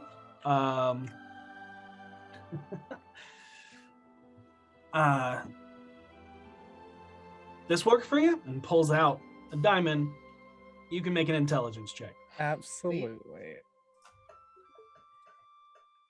It's a 19. 10. That's a diamond. Finley, that is a big diamond. Oh. That's worth some gold. Wow. Probably a lot. That's at least 30,000. Yeah. Yeah. I got a Seisha, it's about 1,000 good gold. This'll do. Yay! Damn right it And- will. I pull out the necklace that doesn't have the diamond in it. Mhm. And is there some place that I could work on this? I don't want to be disrespectful. That's to something. not really our thing here. I can Right. try. I just didn't want to do it in the temple because it seems disrespectful. Oh, But I that. should be I able thought to you were do it. asking us to like make No. that happen. No, I can do it. I can do it. Like, I don't want to speak for the elves because I'm not one. This is their home, but that's Sure. not really their thing. Right. And I turn to Tridon. What would be an appropriate place for me to do this? Are you going to? I'm going to Stay set here. the stone in the necklace. I understand that. That's not what I was asking. What I was asking was, are you planning to stay tonight and leave first thing in the morning? Are you wanting to leave immediately? That is a very good question. I don't think we should travel at night. Not Yeah. in this forest. If it's permissible, I think staying here would be the wiser option. How long from here to the mountain? A while. Hold on. I'll give you a more exact. And you see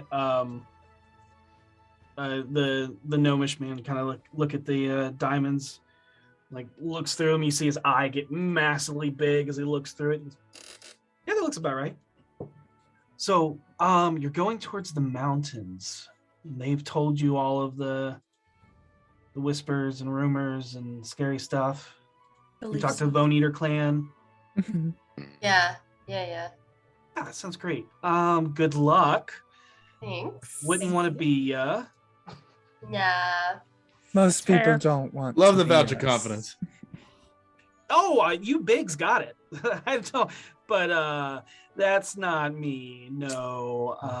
These trees, they're safe. I like them. Pretty cool houses, I might say, if I do say so myself. Yeah. Round is a very nice design. I like round. Sound is good. Yeah. It's a beautiful And building. you see you see try and just sorry, we're actually, well, you want to go straight to the mountain, right? You don't want to look. I'll give you your two options.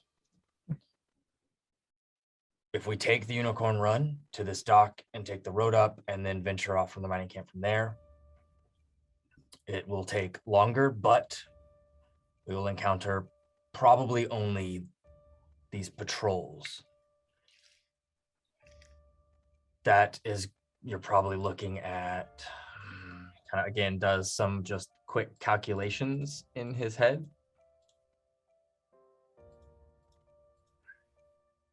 4 more days, 5 more days of travel, give or take. There's no point in moving tonight then, obviously. If you want to go straight to the mountain, we cut the direct path. You're looking at no more than 3-day travel, but I can't guarantee what we'll encounter. For a more subtle route, how long would that take? 3 days. You will not encounter any patrols, and we will go away from this mining camp, and I'll take you to the base of the mountain where you can make your way up. I turn to the rest of the group. This trip is for V. I think it's her call. I would like to go to the ritual grounds, and I know that that's near the higher entrance. If that's okay. Yeah. But which way would you like to go? Would you like to go past the mining encampment? Or just straight through the woods with unknown threats? Either is... Sorry, I thought one was one way and one was the other. I did too. It is. Oh. Oh. Then it was my... It's basically which entrance do you want to go to is kind Yeah, of what it boils the down to. higher one. I guess the one that takes longer. Nope. No, that's the one that takes shorter. Oh, well Yes, then it's that just one we don't know what we're going to encounter on it. Well, Shorter. Hold on. we- Pause. Shorter to the mountain. It's undetermined how long it's going to be traveling the mountain itself. Right. Yes. Oh, right. Shorter Okay. to the- Okay. Yep. In that case, the unknown monster route we've already encountered. Everything we've encountered this far has been next to mostly unknown, anyways. Yeah. All right. It's kind of our bag. I think Yeah, we're it's fine. I'm comfortable with unknown at this point. We think actually it's probably do... good. We actually do worse when we know what we're going to encounter. It's true. I think it's best we not know. Also, avoiding the patrols is probably a really good idea considering how many people are in that camp. Mhm. Also, considering how recognizable I am, Yep. I don't want to do that. I don't want to do that. And you look back where Del was, and there's just a bush, Del? and he's gone. No? I Did look Del turn into the into a bush. bush? Yeah. It wavers a bit and then dissipates, as it was just a minor illusion. Oh man, you guys are good. You guys are good. All right. Well, Look, I don't want to be too nosy. Thanks for the exchange. Hope it works out for you. Trident. It's good seeing you, my friend. And I hate to do this. Oh, can I roll an insight check on that? When he's like, I don't want to be too nosy, but now I'm gonna leave. Now that I kind of know what direction you're going in, was he spying on us? Hmm. Sure. Go ahead and make an insight check.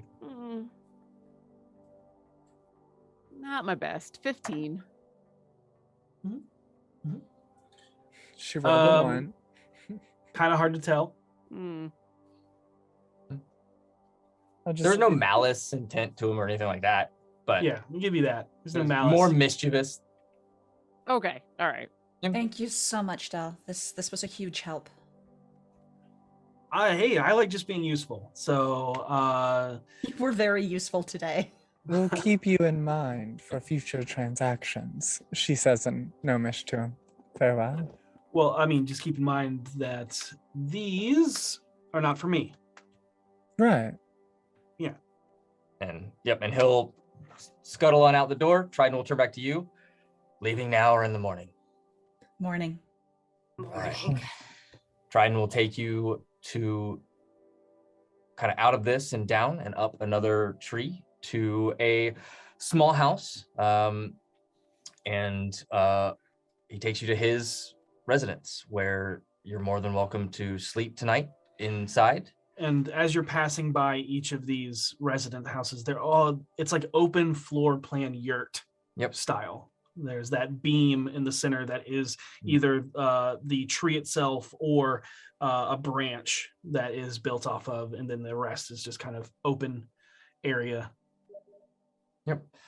And you can fasten your gem if you want to make me an Arcana check. I would actually like to use Channel Divinity, Knowledge of the Ages. Okay. All right. I will say that this is important. Yeah. Yeah, makes Other sense. people want to do other things. I was about to say, could I assist her You with can. Arcana? You I can don't know how the hell assist. I would assist with this. I know how I would assist. Are we basically alone? Yeah, 100%. It's just you and Trident. Okay, then I will enhance ability on Zaisha. Okay. This is Arcana, this is intelligence. Intelligence, yeah. I don't know if she's ever done this. Oh, or Kira looks panicked for a moment. Her hand lights up as she's like, "Oh, no one's around." Okay, and then realizes what she has to do and goes, "What noises does a fox make?" I think they kind of go. I heard it was They a ring kind of ding chirpy ding. laugh sound. Okay, all right. Here you go. Let me see what I can do to help, and I'll touch you on the small of your back, and or Kira will go. And now you have advantage on intelligence checks. Woohoo! Oh no, I was wrong. It was waka waka waka wow. Is what the translation is. No, it's Sorry, headphones. but it's like that. Next time, I'll ask you to make the noise while I cast the spell. Hey, I I had to do that one leaned. before. I leaned away from the mic. You're welcome. It didn't help. Anyways, moving on. All right, so you have advantage on the roll. I will say if this goes poorly, meaning you fail the DC by 5 or more, you will crack the diamond. Which means the diamond can still be used for other spell components. It just cannot be used as a focus for this item. Okay. You can So- do this. I believe in you. Oh, there you go. Bardic There you go. inspiration. Wow. Thank such you. That's That's what something. I So good. so motivational. It's more than I can do. So that's 25. And with Vinley's help and the knowledge of Agma and the A bunch of people screaming out whatever a fox says. and Harold's Riveting, inspiring words. What They is, can't all be winners. tell us how Seisha forges this magical item. She sits at a table in the house and gets Venley to sit across from her. And she pulls out Voss, could I borrow your tools? Certainly. And she uses the picks from Voss's lock-picking kit to pry the tongs that hold the gem in place back. And as she focuses, it's almost like the energies surrounding the diamond sort of enhance and become visible. And she places the diamond into the setting and begins sort of pulling on those energies to wrap around the pieces that would lock the diamond into place. And she uses those and they pull the teeth into place so that the diamond is set. And as she does, the waves of energy sort of pour across the full necklace itself and channel up through the cord and soak into it. And puts the tools down. I will say, in order to charge it, you spend a spell slot. Mm-hmm. It can be first level. It's fine. Okay. And with that, it all just are the small, intricate, arcane runes appear upon the diamond that mimic the ones that ring the amulet itself. And you now have. Did you already have the item on your sheet already? No, because we didn't know what it was called. Amulet of proof of Amulet of non-detection. non-detection is basically what it is. I take it and I turn to V. Put this on. Okay. She puts it It'll on. keep you from being scryed on. Oh, sick. Yes. All right, as you put it on and attempt to attune to it, I believe you are attuned to 3 items already, so you need to pick something to unattune to. I am? I thought I was attuned to 2 things. Is it a Where radius? is that? It's at the bottom of equipment. Of Is it a- inventory? radius device, or is it a single person device? Single person. It's a single Damn. person. So if somebody scries on her, the scry will just I automatically forgot fail. what my No what's- reason to scry on anyone else. what's my fetish of protection? It gives you +1 to your armor class and +1 to your saves. But what item is that? It is the thing that Vinley had Mama Ue make for you. Oh. I It is a just little heard that. voodoo doll of you. Oh yeah, little mini me, and it added to my armor class, and it added to what else? Your saving throws. Well, But we will, as we figure this out and as you all kind of settle in for the night, we're going to take a break there. And we will be back as the BFGs head onward toward the Star Mount. Only 3 days left before the base of the mountain is reached. And if you're watching and you feel very generous and kind and want to help Extra Life out, we would greatly appreciate it. I know they would too. Go over to d4extralife.com and trying to hit some of those stretch goals by the end of the year. Yep. We'll see you soon. And we're back. All right, so the BFGs have traveled up the high forest into the encampment of Norda Haril, where they met. They saw the encampment of a bunch of wood elves and wild elves, where they met with the last of the Bone Eater clan, which is a group of Bearded vulture Arakocra. That's what they are. Yes.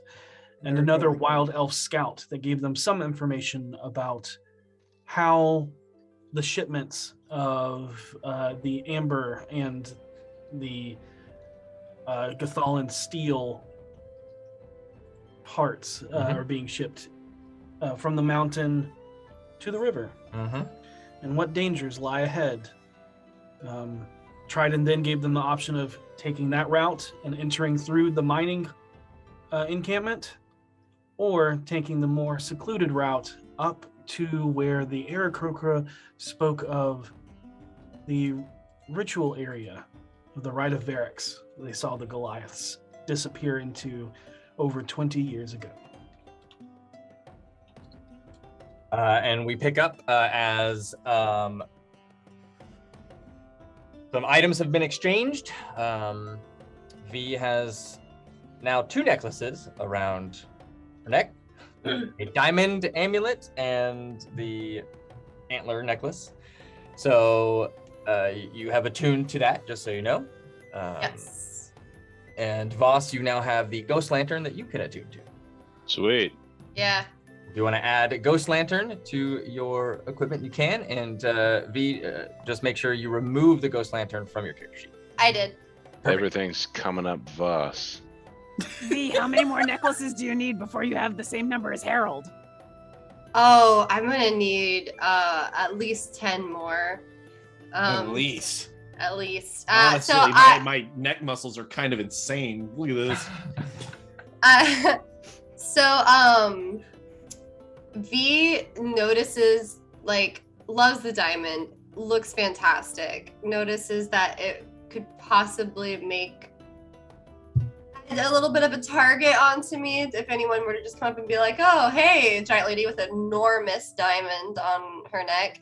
So I sort of do the little boob tuck thing. I'm assuming it's a long chain. We've decided it's a long chain. I put it on a long chain if it's not, just to make this work. So it gets kind of tucked into the cleavage area. Love it. Down and hidden in, yeah. Right into the bra. Right in there. Yeah. Yep. Into the black hole. It's black hole. Yeah, because you just pull stuff out of it and you're like, where did that even come from? Well, it's also where I keep my lip gloss. Black hole, like I said. It's Its own bag of holding. its own bag of holding. There you go. Oh, Okay. goodness gracious Christ.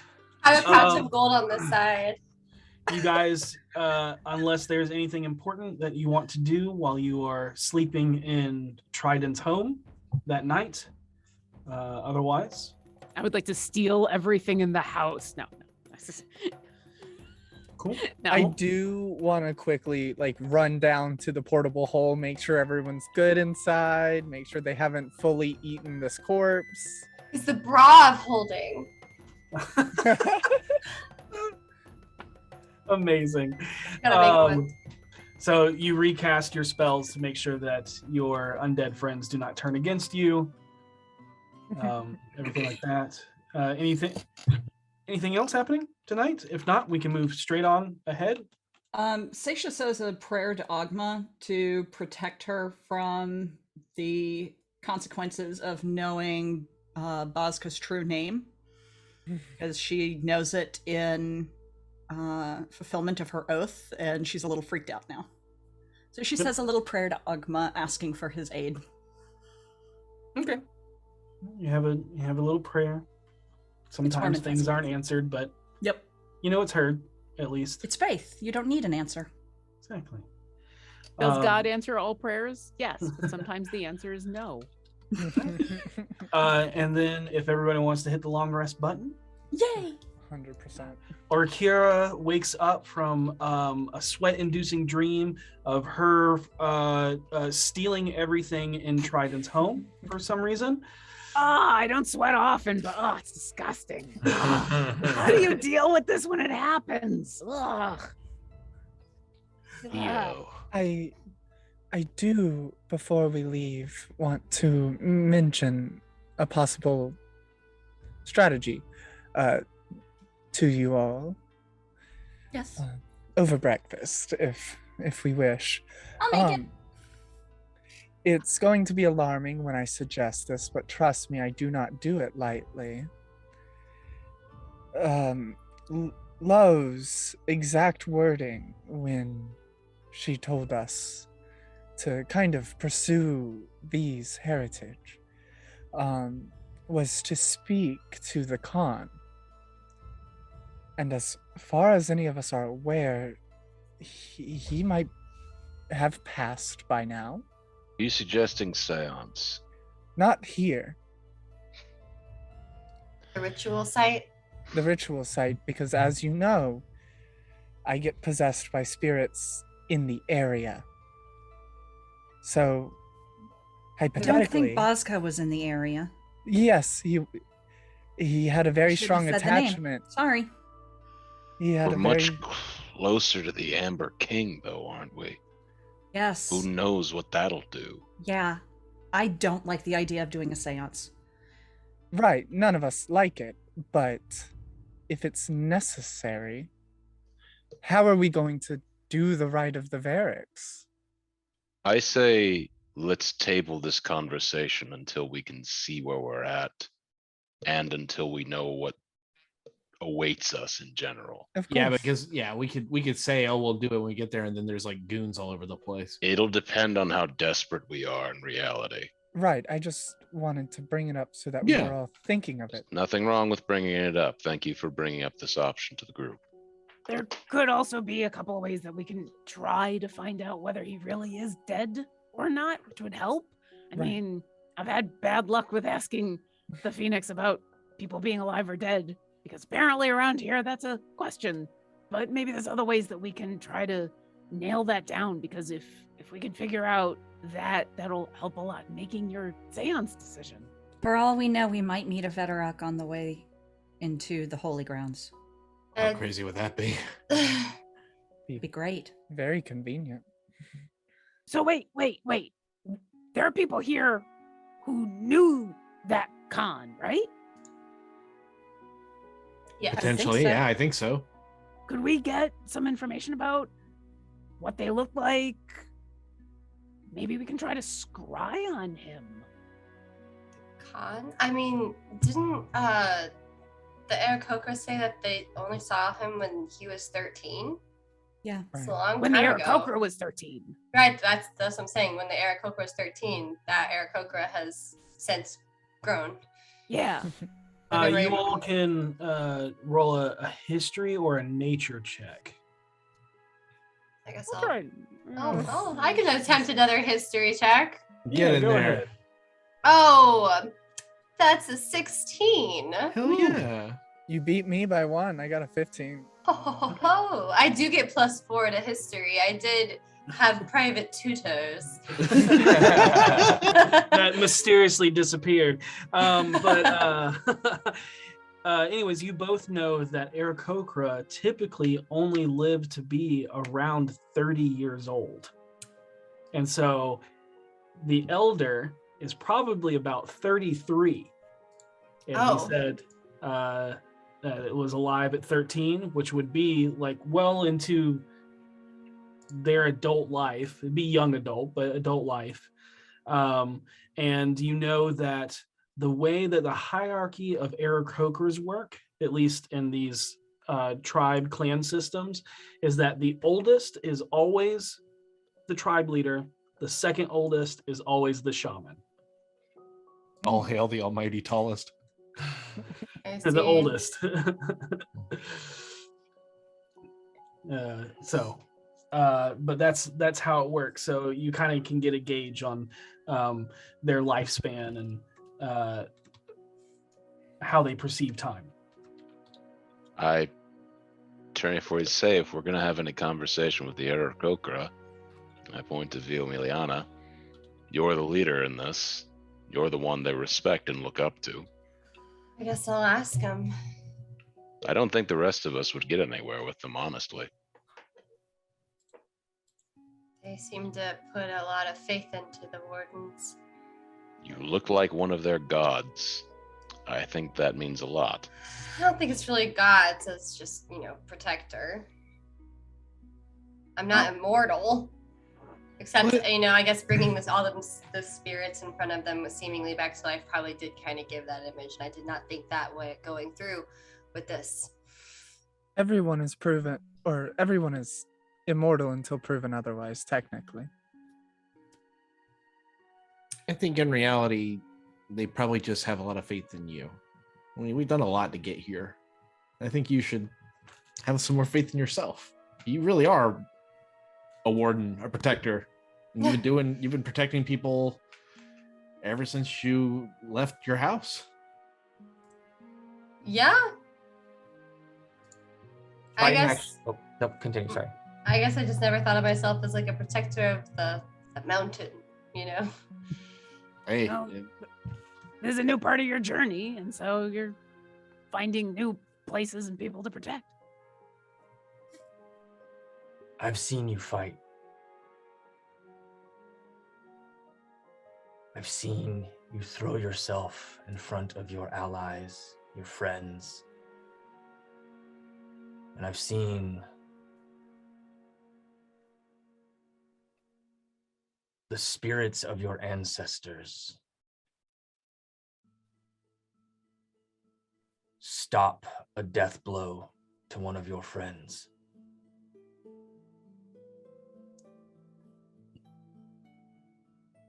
I know what it's like to be outcasted, alone, finding yourself in a place that you're not sure if that's really where you belong, and venturing off to find yourself. I assure you, the blood that runs in your veins, you were meant to protect. You may not be a warden, but perhaps you're a watcher. Born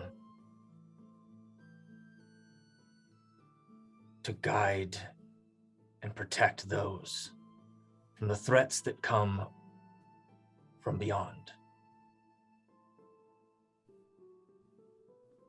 The Wardens of the Rock did a lot for this land.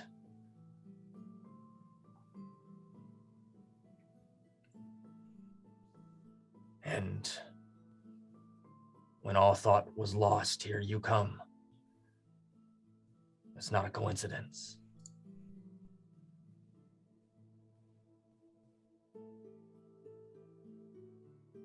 Eldath.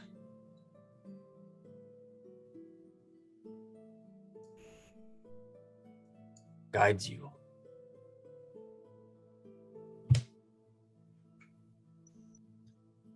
Thank you.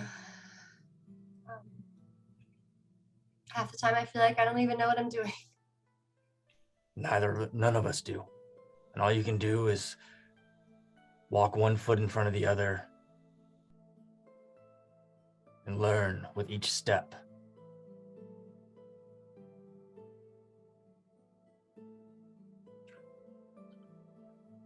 And try to leave things better than how you found it.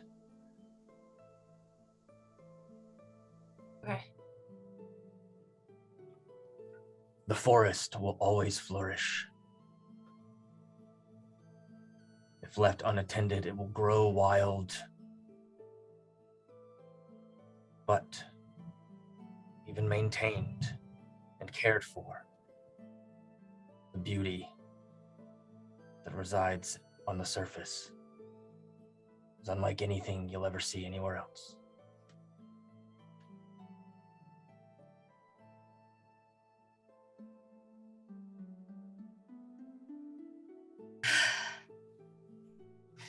Well,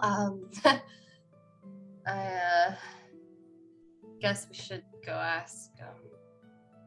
Gosh, I forgot his name. Oh no. Do you remember? Which? I'm sorry. The one who said that they remember the con. The elder, yes. It's Rarak. Rarak. Yes. I think it's time to maybe go ask to see if he could give any more descriptions, because I've never really seen what he looks like before. And Can't say we ever had photos. and I would say it does help that you have a very personal belonging of his. It's true. I didn't even think about that, but yeah, you're right. It would make it easier to see him. Can you point me in the direction of where he typically is? I will take you to the Arakocra. Thank you. Is it okay if I come along to listen? If anybody else wants to come, you're more than welcome to. As far as I'm concerned, everyone's welcome to come. Yeah, I'll come. Definitely. We're probably leaving right after that anyway, right? Yeah. And I'll guide you down and lead you over to the area of the village where the Arakocra have re-nested, if you will. And you see that it's an old, it's another room, right? Building that's circular, but this one seems to either be still being built or one that is old and dilapidated, in the sense that there are no walls. You can see just roosting nests built along inside of it and on the roof, but it does not look like they are encased in a building. And you see Crazy. a couple of them perched around the area, and they start making calls that just go down the line to alert all of the others. They don't seem to be upset at your presence. It's more so just like a hey, someone's coming. Hey, someone's coming. So that it eventually gets down to the shaman and the elder. But as you're continuing, And they'll try and lead you up, and we'll call out and forgive the intrusion, but the Warden of the Rock wishes to speak to the elder. and you see the shaman nod and goes to the big nest that's perched upon the roof, and then peeking up out of all of the combined twigs and stuff is the elder, as he kind of shambles his way down and then flutters as he lands on the pathway of the branch that you're all standing on. And you can see that you're all surrounded by the Bone Eater clan. Bone Eater clan, just perched all around you. as the elder bows to you once again, V.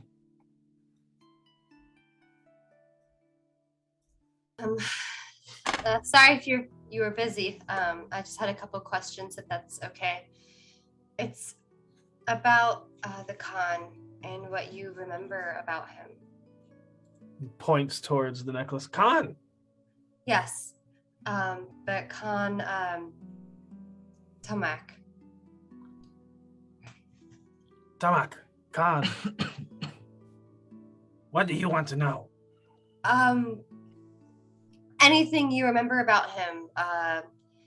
Maybe how he looks, temperament, anything he wore besides the necklace that you remember.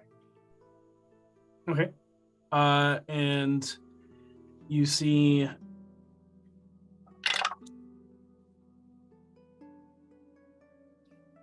okay. Got it. Looks at you, kind of thinks for a moment, and then looks around everywhere and then flies off and then returns. And you see that the elder is holding a long green drape made of just woven material, and then drapes it across your shoulders, takes the necklace and then places it upon your head. So instead of a necklace, it's more like a crown that wraps around your head. Takes, kind of goes over to Tridon and then points towards the bow, asks something in Elvish, very, very broken. I can speak and understand Elvish. It comes off kind of like, give bow, please, need, look. And Tridon will take his bow off and hand it to him. Then slings a bow across your back and looks around and up and around, and then goes and grabs a long, thin branch and then a triangular stone and quickly wraps it around, and then holds your hand, your left hand up, and puts your hand up holding this big spear, and then goes, almost, bald, and no armor, no clothes. The top. Yeah, and then armor, motions towards your Hips. top of your waist down to about mid-thigh, and then points to himself and kind of robes, and then markings, and points towards your markings, and then points towards the antlers. The markings look like the antlers. Yeah. Okay, V turns to Orkira and goes, I guess like this.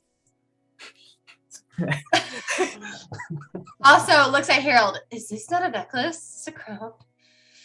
Harold looks over and isn't sure he can talk, and he just goes. Elder looks. You can talk.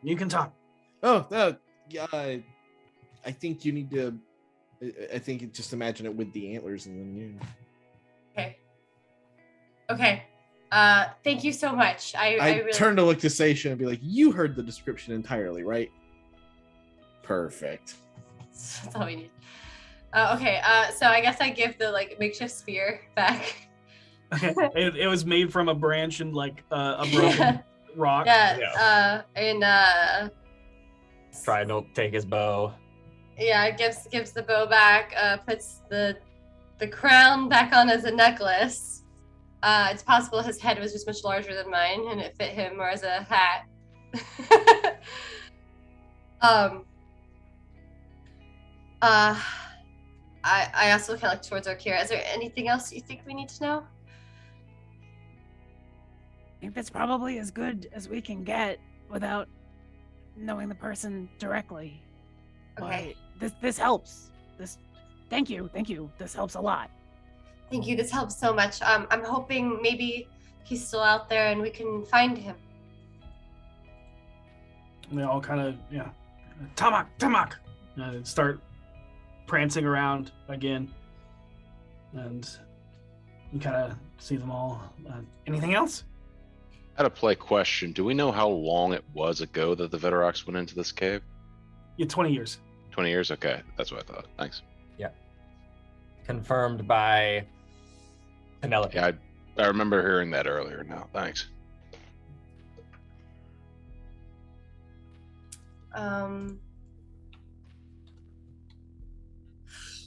Thinking. Anything Okay. else? No, I think that's it. Thank you so much. I really appreciate all of your help, and we are going to restore the forest and your nest. And you see them all just like and just call out, and it's this shrill, discordant cacophony that it would, if you did not visually see them like hopping with happiness, you would think it is definitely threatening. Yep. Okay. Next time you see us, it'll be a good thing. And you see the shaman just nods. Yes. I bow at them and say thank you so much for all of your help and hospitality and just being nice. That's good.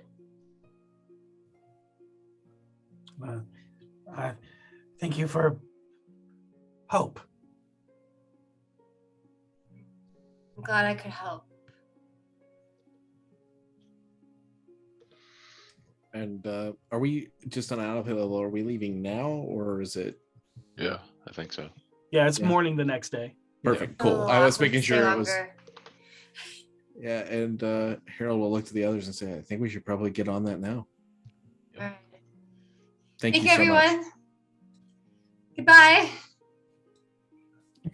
Like uniformly, they all just quickly extend their wings, and for a second, you're just all kind of like shrouded in shadow, and there's this very intense scene of just these 10 to 20 Arakocra kind of just looming over you, but proud, happy, almost like, yay.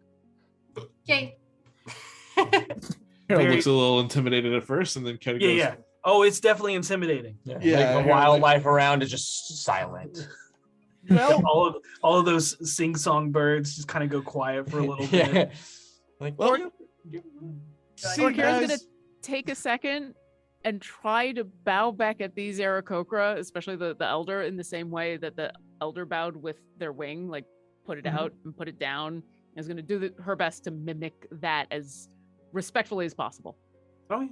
Easily done. It wasn't very hard to mimic. So you do that, and the elder nods to you, and all of their wings go down.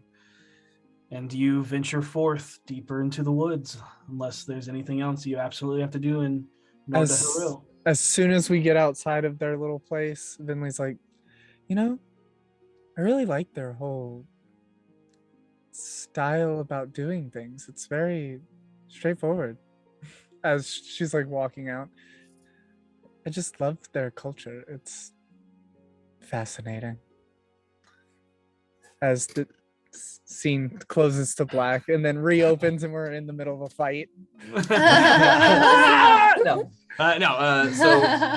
yeah, you head off and you head west at first, and cross over the Unicorn Run,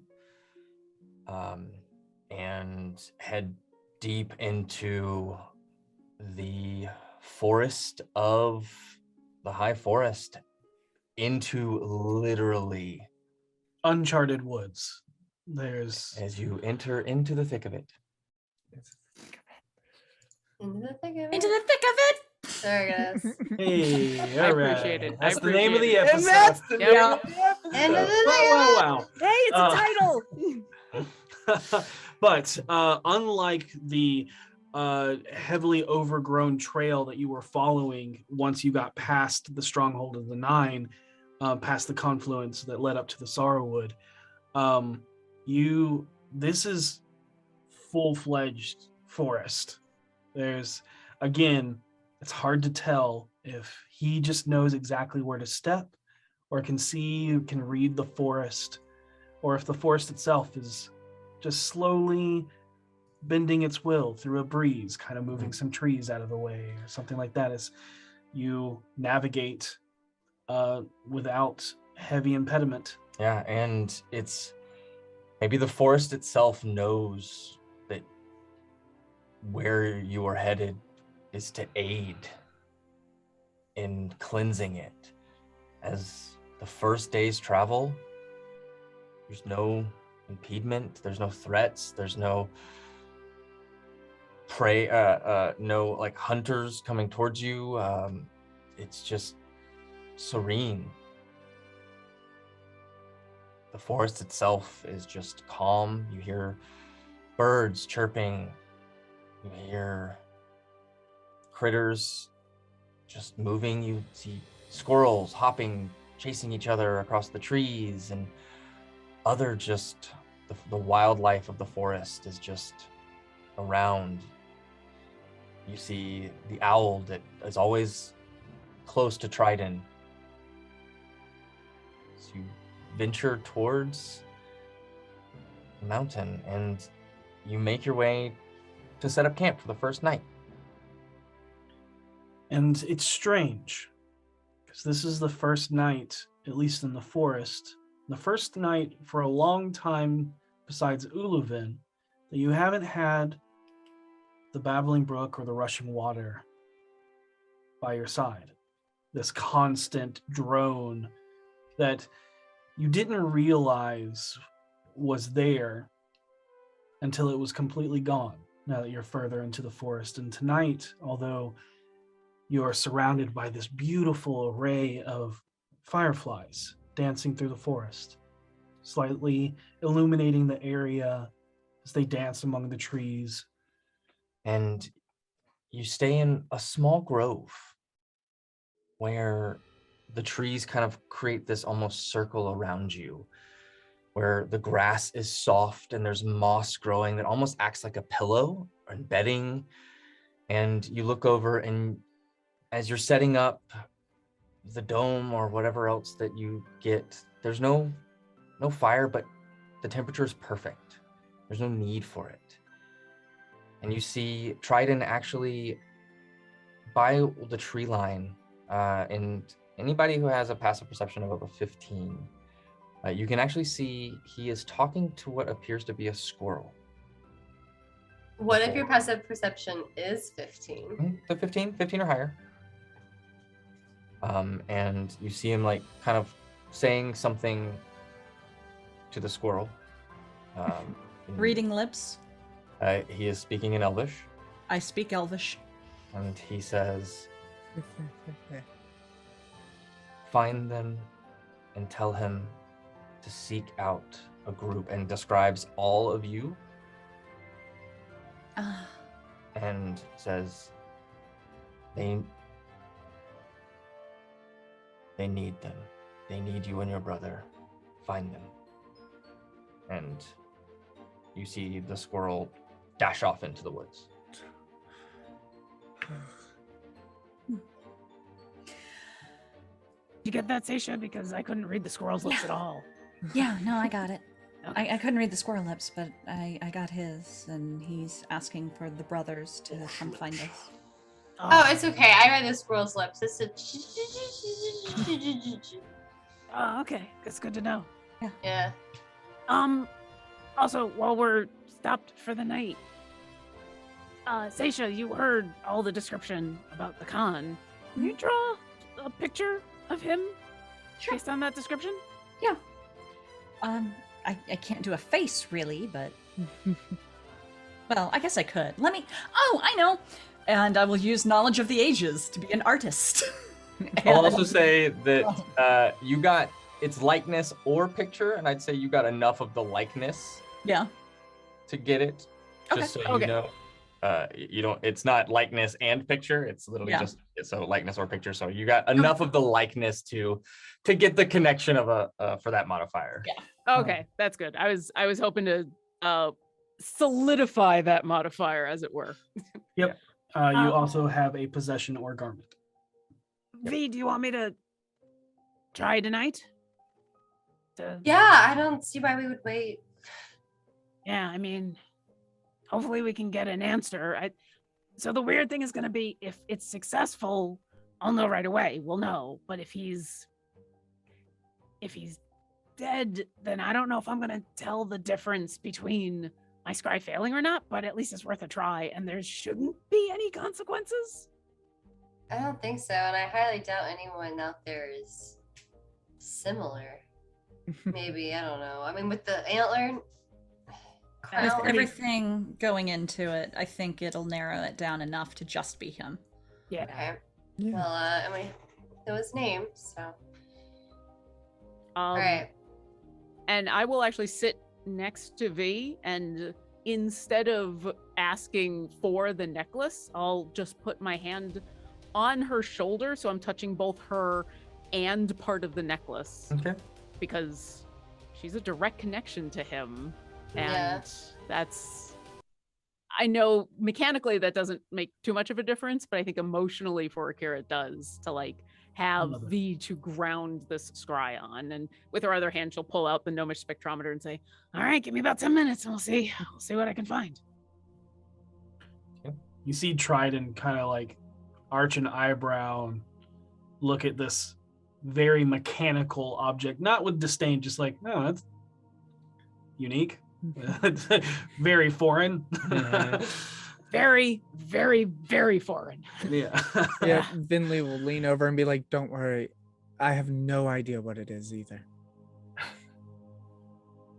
Yeah, I think Orkira probably tried to explain it at one point and explained it badly. But Makes yeah, sense. she will try to scry on the con. All right. Con Tamak. And 10 minutes. You've only heard of the target, so it's a +5 to the modifier. But you have a likeness and possession or garment, so that would be a -6 to the, so -1 to The total. the total. Came out on top. It is a wisdom saving throw DC 19. So my guess is if he's alive, he probably has a decent wisdom. So we'll see what happens. Your spell goes off after the 10 minutes is up as you stare into your gadget, trying to see.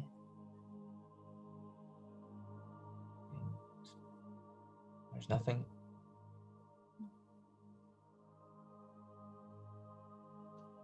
I'm not getting anything. V, I hate to put it this way, but what are the chances that your father would have left the con of the Veterok living?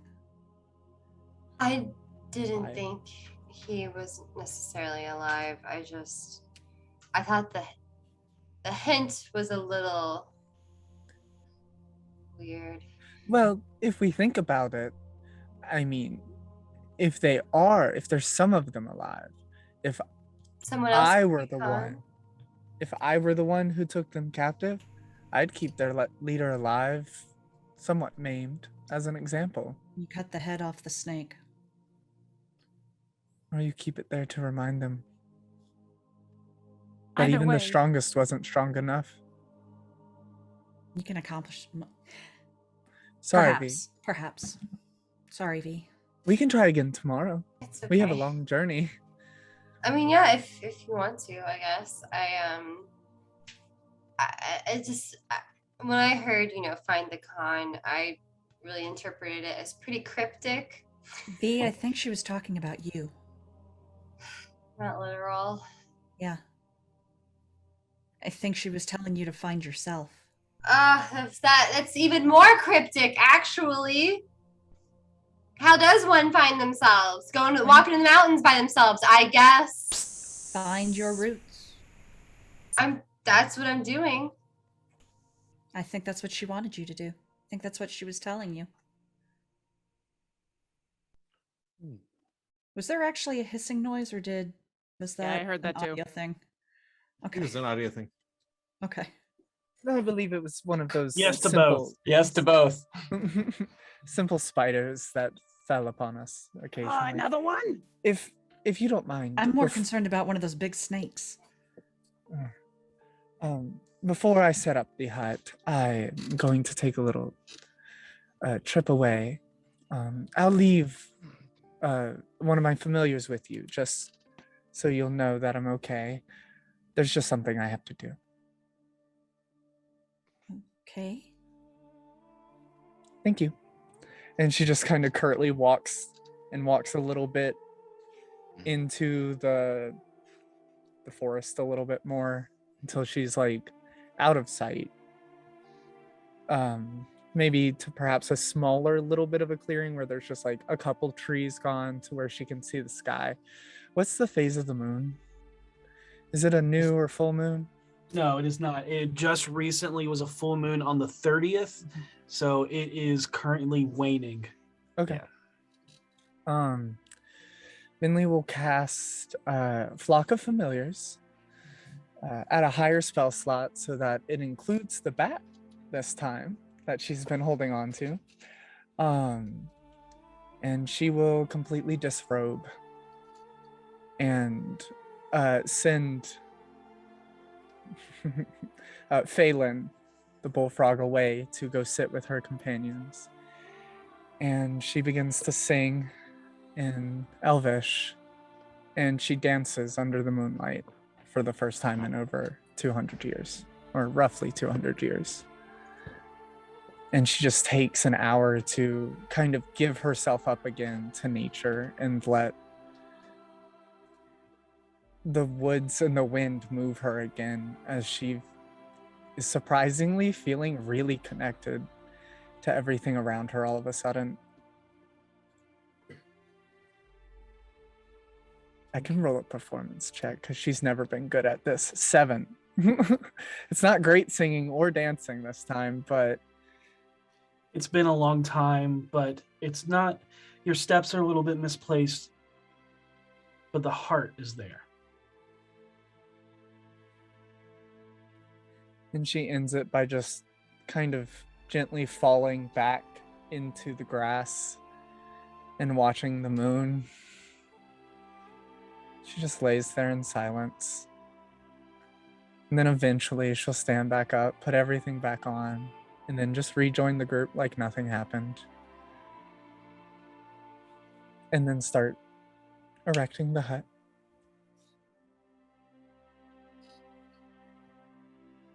As you dance and you finish and you lay down, and as you lay down you look up and you see a female elf sitting on a tree branch above you, just watching you. She's maybe 5 feet tall, but youthful, almost ageless. And she has this diaphanous gown that's just exquisite, that almost looks to be made of moonlight itself. And I think her first reaction is to like start to sit up, and then she just says, "It's whatever at this point."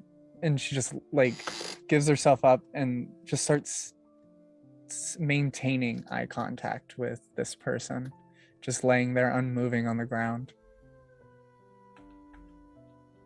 And the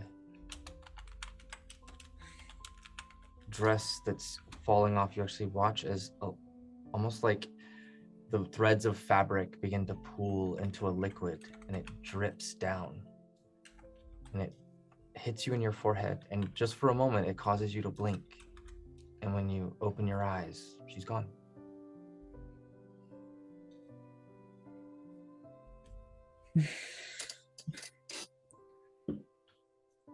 And as you dress, there's something you notice. You can't see yourself. Like I can't see my body? Yep.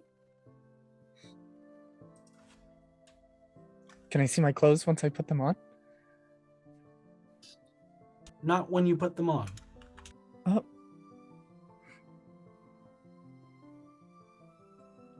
I think that...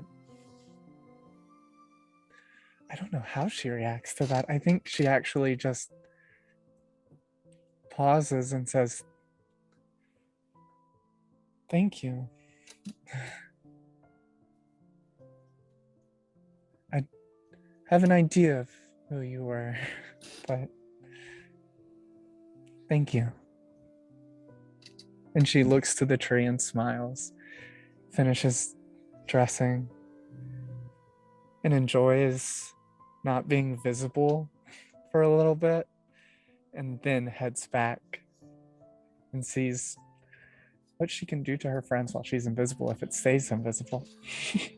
Lasts an hour. Oh yeah. Yeah, that's a good idea. Let's let's play pranks on the group that has boss in it. Hard cut back to almost an hour ago, and there's a Oh, she had to send that one? and you see Trident just instantly Wait, pull Bo. a bow up. No, it's okay. It's one of Fenley's familiars. Probably her least attractive one. They're friendly though, so Make no motion to stop him from killing it. just don't re-kill it. It's already dead. It's been through enough. There's hesitation, but The bow does not become unknocked or put down, but the string is released in tension. yeah. I mean, that's fair. That's totally fair. Mhm. Yeah. I'm gonna do a sending real quick. Okay. I cast sending, and Seisha is contacting her father. Hello, Father. I miss you. We're heading into the Star Mounts, into a dangerous situation. Things are okay, but just in case, I love you.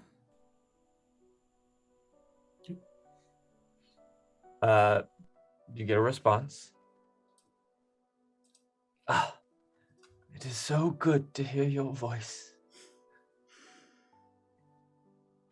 I hope that you continue to gain the knowledge you seek. And I know you will be safe, for I know Agma walks next to you. Please let me know when you finish. I miss you.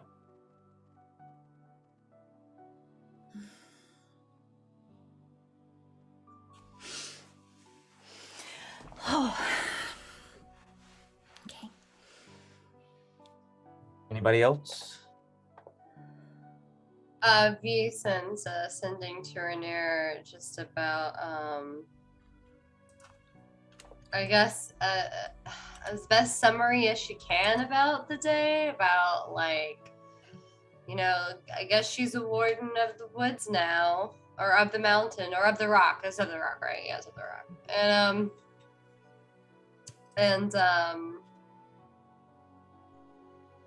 gonna help the Arakocra get their nest back.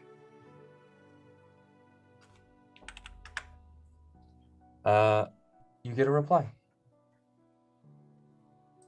I'm not surprised. I reach Neverwinter tomorrow. Seems our familial destinies are coming to a head. I wish I was there with you. Miss you. Me too, she says to herself. Orkira's gonna crouch down and watch the frog. Because she can't keep an eye on Vinley. And she knows that, yeah, this forest feels nice, but there's also dangers around. So she's just gonna, like, on haunches, sit kind of half resigned to this fate of watching this frog to make sure her friend is safe. After about an hour and a half, Seisha's gonna cast a second sending to Venli. Venli, are you okay? You've been gone a long time. I'm getting worried. God, mom friend. Pretty sure the frog disappears After an hour, yeah. after an hour, so the frog just Oh. Oh, I would have sent it right then. yeah. The frog just Orkira immediately It would have been a lot more startled. panicked. Yeah, there's standing and fire in my hand. I'm like, Triton's got the bow out. Dead. I'm sorry, what did the sending say? Venli, are you okay? You've been gone for a long time. I'm getting worried. I'm doing wonderful. I'm You hear right behind you. Don't do it. Wait, what? Where? She like reaches out. Dodges. I don't know what's happening. me either. Okay, are you invisible? It would not appear so. Well, no, it doesn't appear like you're invisible when you're invisible. She just puts her hand on your shoulder. Okay, you're here. All right. I can stop worrying. Yeah, so Hut, are we ready to go Yes. to bed? Yes.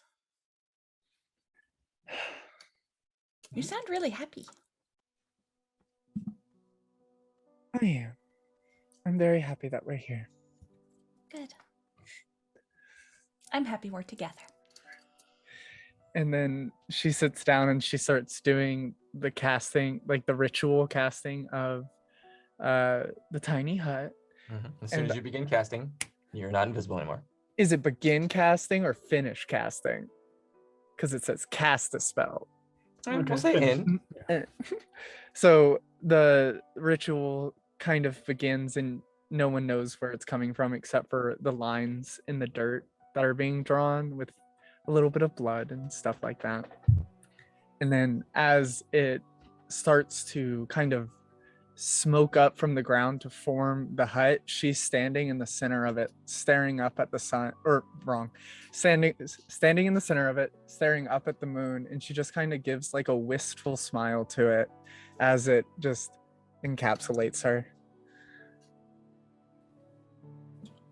And then once it fully encapsulates, Vinley's standing in the hut There amongst you all are. of you. Oh, hey, Vinley, when'd you get back? Oh, I want to say about 10 minutes ago. Okay. He was just blatantly not paying attention to anything, so. It's been a while since I've said this, but lies don't make friends. Oh no, I arrived about 10 minutes ago. That's when I started casting the hut. Okay. Also, I'm sorry to worry you. I know Phelan disappeared rather early. Yeah. I apologize. It's okay. It took a little bit Glad you're longer than I okay. expected. Thank you. So I'll take third watch. Okay. You all divvy up your watches. Yeah. And unless there's anything pressing, it all Alright. kind of goes by uneventfully. Once again, there are lurking creatures in the dark just at the wood line. Although this place is very beautiful and serene, there's always that threat of something in the woods watching you. This time when the spider impacts with the side of the tiny hut, Orkira just turns to Seisha and goes, I think I'm gonna name him Clyde. He's obviously following us. I think he just likes bouncing off the tiny hut. I would imagine it's really fun to a spider. I mean, it might be fun to us too. I've never tried. Yeah. I We should like try that sometime. I like the idea that this spider, since we're in the middle of a clearing, was in the trees, got a running start, and jumped. No, it's one of those terrifying things where a spider will release some thread and then the wind will take it. Fly. Yeah. Oh yeah. Parachuting. That's a big wind to pick up that size spider. Yeah, I'm the DM of this game, and there's no spiders.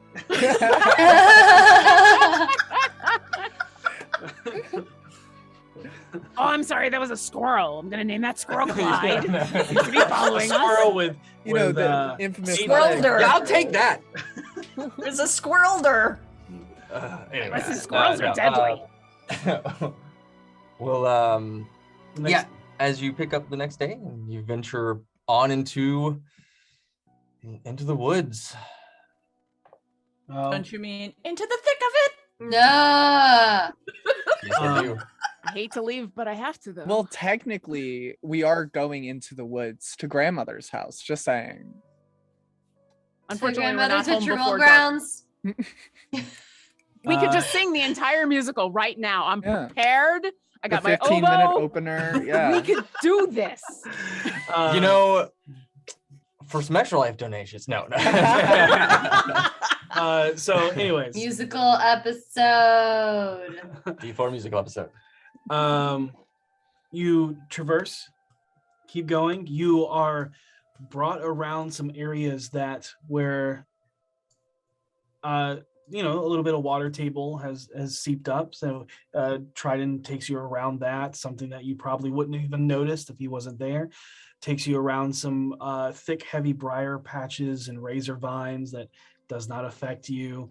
There's a couple of times where he points out some feline predators that are kind of watching you, and to make sure that you're all facing in a different direction, because it tells you that these feline predators will not stalk you if they feel that you are also a predator and constantly make eye contact with them, and they only stalk prey that is not looking. I give them this look, this very specific look. I just turn to one of the cats and I'm like, "Are you sure?" But anytime you encounter wildlife, Trident first tries to make sure that you subvert interaction, and tries to get you to not attack, let nature be nature, and all of that.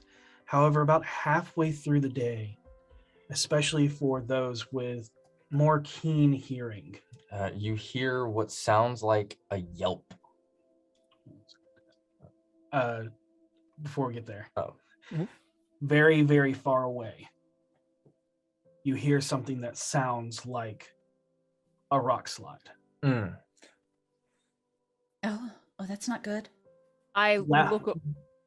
But loud enough that you can hear it, but also only those with keen hearing, so Seisho or Kira Vinley, hear this. For the rest of you, it's just kind of like this low rumble that you kind of pick up. But for you three, it is very unnerving, but very far away. I look over at Trident. The big metal beast you're talking about? Yeah. Oh, that's not good. Sounds huge. Have I ever heard anything like this before? Considering Orkira spent time in Hupperduke where there's lots of machinery. You don't hear the whirring of machines. That's not what echoes out across. It is the earthquake, rock slide, grinding noise that is just very concerning that echoes out. It's like a mountain shattering is basically the best way to describe it. Does the ground tremble at all? You're too far away. That was my theory. Okay, good. Let's keep moving. Trident nods and continues on. About how far are we from the camp right now? From the encampment? The mining camp? Yeah. Currently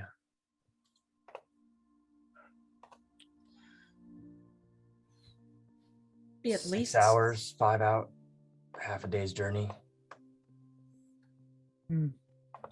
Is their plan to just level the whole mountain? Because that's what it sounds like they're doing. Oh, I have a problem with that.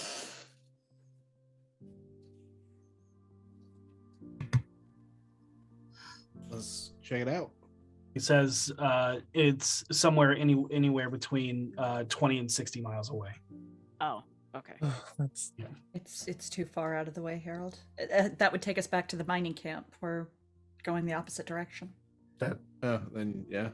Yeah, he's purposely moving you around it, and especially far enough away to stay off the radar of any guards or patrols. But this is just a sign that you are getting closer to the mountain, one, and the power that they have. Yeah, and you're also the closest you've been to the mining camp. So, but Yeah, but we're not close enough for the thing I was thinking about. So We continue on. all right. So as evening sets in and dusk begins to take the forest, as it begins to get darker,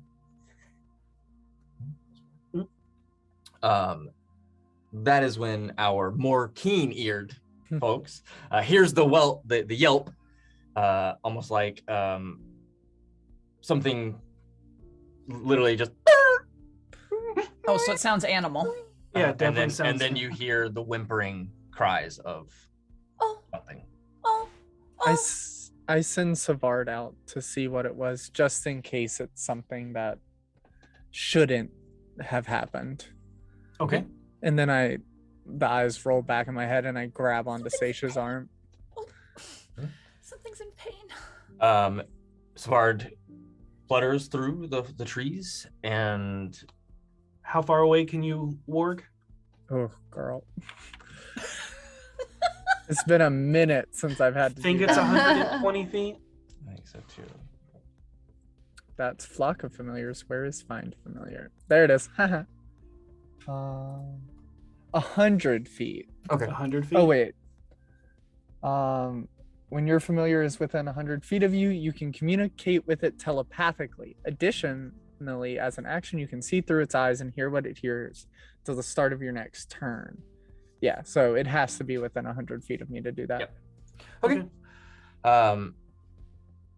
You move through and towards the end of your range, like right on that 100, like 90, 100 feet. You can see an additional, like, good yard, or a good couple of yards. You can see the terrain here there's definitely, you can start to see where you're starting to get to the base of a mountainous region. There are more crags and other, multiple tiered hills and other things up in the forest itself. Yeah, the path that you've been traversing has become more hill-like as well, instead of flat like it was in the beginning of the forest as you were coming out of the valley. Now you're getting back to mountains and hill areas. Yep, but you break into a small opening, not quite grove-like, but there's definitely an opening where there's not a lot of trees, and without even making a perception check, you can see a wolf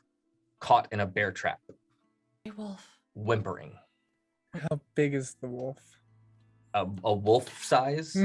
Larger than you would expect, in the sense that humans don't really know how big wolves truly are. They Right. do. Yeah. Large dogs. Yeah. You think husky, you wrong. Yeah. Wolves are big. Mhm. See anything? There's she sees that, and then her eyes roll down, and she says, "It seems to just be a wolf caught in a bear trap." Grey wolf barbarians. We're in the western woods. But who has bear traps out here? It's made of metal, yes?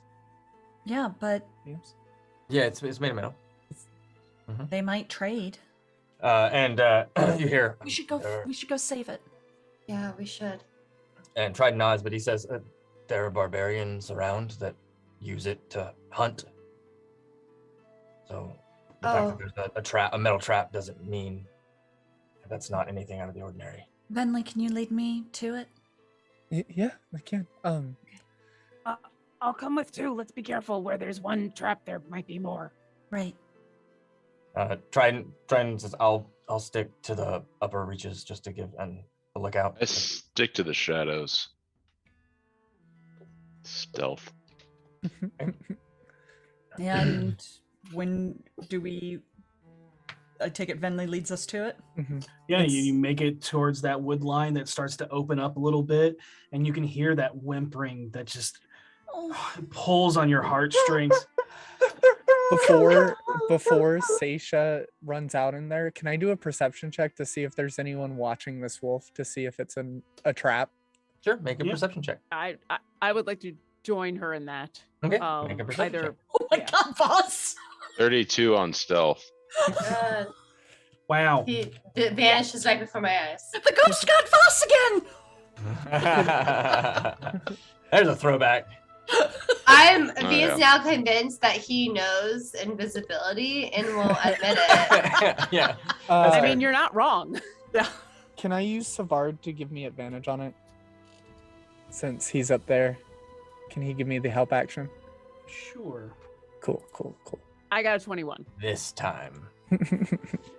I got a 19. Okay. What was your total, Orkira? 21. I did not roll well. You from you're not up at the trap just yet, right? This is like before you In get the there. tree line, yeah. Yeah, you look Yeah. around, you don't nothing steps out, you don't even see Voss. Boss is gone. Voss is gone. He's actually going to be joining you on Heroes of the Plains next week. He rolled such a good stealth. No. He rolled a good enough stealth that I don't even see him on Heroes of the Plains. That beats my Heroes of the Plains. Exactly. So he's been following you for all season. How the fuck did I get here? Oh, boss, you rolled too well on your stealth again. Go back that way. You'll get back to favor. Boss rolled so well in his stealth, he lost himself. Yeah. He's got to go on his own personal journey now. There you go. Hi, I'm Dill. Have you seen Boss? Okay. You notice that there's only this one trap. Okay. Yeah, there's no other traps around. Can I go? It's out in a clearing? The trees get more sparse. It's Okay. not like a grove Exactly, or anything. It's just they get more sparse. It could be due to the hills or anything as you're getting closer to the mountain and stuff like that. But Okay. it does not As- look like it is does not look like anything unnatural has happened to the forest. There you go. As Seisha reaches the line of the forest to within its line of sight, she starts, shh, it's okay. It's all right. Give me an animal handling check. And who all is anybody ever going with Seisha? Are we all staying behind? Like, what's everybody else doing? I'm Boss is No, Stick I to think, circling the area. I think I'm gonna stick with the group. Yeah, Okay. I'm gonna stay in the Yeah. tree line and ready a chill touch in case anything fires at Seisha, like a bow or a spear or something.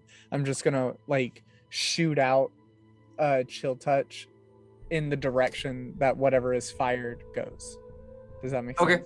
Yeah. I'm gonna follow Seisha, but I'll stop 30 feet from the wolf with these on the hope that she's gonna free the wolf. I can heal it from a little bit of a distance, but I want to be keeping an eye out for the rest of the pack. Okay. I got it. Your perception from earlier will fall on that as you look out and look around. I am lucky, so I'm re-rolling. I've got Blessing of Luck. You got that one luck. Yep. And that was all I needed. Natty 20 for a 23. Hell yeah. Congratulations, Nice. that's awesome. You And that was for perception? No, that was for Soothing the Wolf. That was my animal. Soothing animal wolf. Oh, handling. yeah. Oh, wow. Yeah. So it instantly like looks at you and kind of cowers and sinks down, and kind of like scoots away and begins like licking at its paw and still whimpering as it kind of is unsure how to act towards you, but isn't aggressive. Right? It kind of like lays down and puts puts its head down and shoulder down, kind of being submissive to you. Yeah. It's all right. We're going to get you out of here, okay? And she's going to open the trap. Okay, go ahead and give us a strength check, athletics.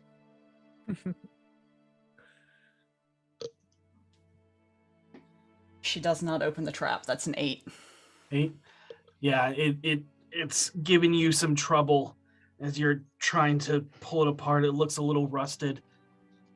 Can one of you give me a hand, V? Yeah, absolutely. All right, B comes up. Go ahead and give me an athletics check. B, if you want to roll it, you can with advantage. Yep. Yeah, I'm gonna let you roll this one. Yeah, that's gonna be a 23. Okay. Yeah, and you're going, and yeah, with V's help, it pushes open, and as you open it, your passive perception, you can see like it was rusted pretty shut, but as it opens, there's no blood on it. What? There's no blood on It the didn't bear break the trap, wolf's leg? and the wolf, it like hops and like limps a step or two before it just convulses, and that's where we're gonna end tonight's episode. I'm sorry. No, we're not. No! This is my new puppy! We're not ending the episode here! Did I just touch like poison that absorbs through your skin? No, I think We'll find out next week. Thank you all so much for joining us. That's a druid, isn't it? Oh no, I have another idea. We with passed that its test. We saved the animal. one. We'll Okay, find I out do. next week. What happened? What happened? What had happened was, but thank you for watching. We know it was a little bit slower, especially compared to last week, Which was very, very, very long. and chaotic. But they are about to enter the mines, and we'll see how well that goes. Yep. Enter the mountain. That's different. But thank you for watching. We're gonna go ahead and pull Eldritch Foundry and D&D Beyond winners for our giveaway. So if you've not done so already, please enter #Eldritch #Beyond for your chance to enter to win. And if you have not done so, please donate to Extra Life, d4extralife.com. Yeah. We're still trying to hit the $5,000 goal raised. We still have some really, really fun giveaways lined up for that, including a all wood DM screen from Talon and Claw, D&D Beyond Legendary Bundle, Beetle and Grim's Silver Edition, Beyond the Witchlight. Like, there's some really good stretch goals in there yeah. For the children. or the children. Yeah. And we'll do a little bit of this. Hey, there we go. All right. We have our winners. Winner of the Eldritch Foundry miniature is, I'm gonna butcher this, Kiesnowski. Oh, Hey, congratulations. And winner of the Congratulations. D&D Beyond Players Bundle. Is Black Cherubim. hey. I like that The name. rest of you will be in touch this week. Yeah. Be excellent to each other. May you always roll with advantage. Good night. Good night, everybody.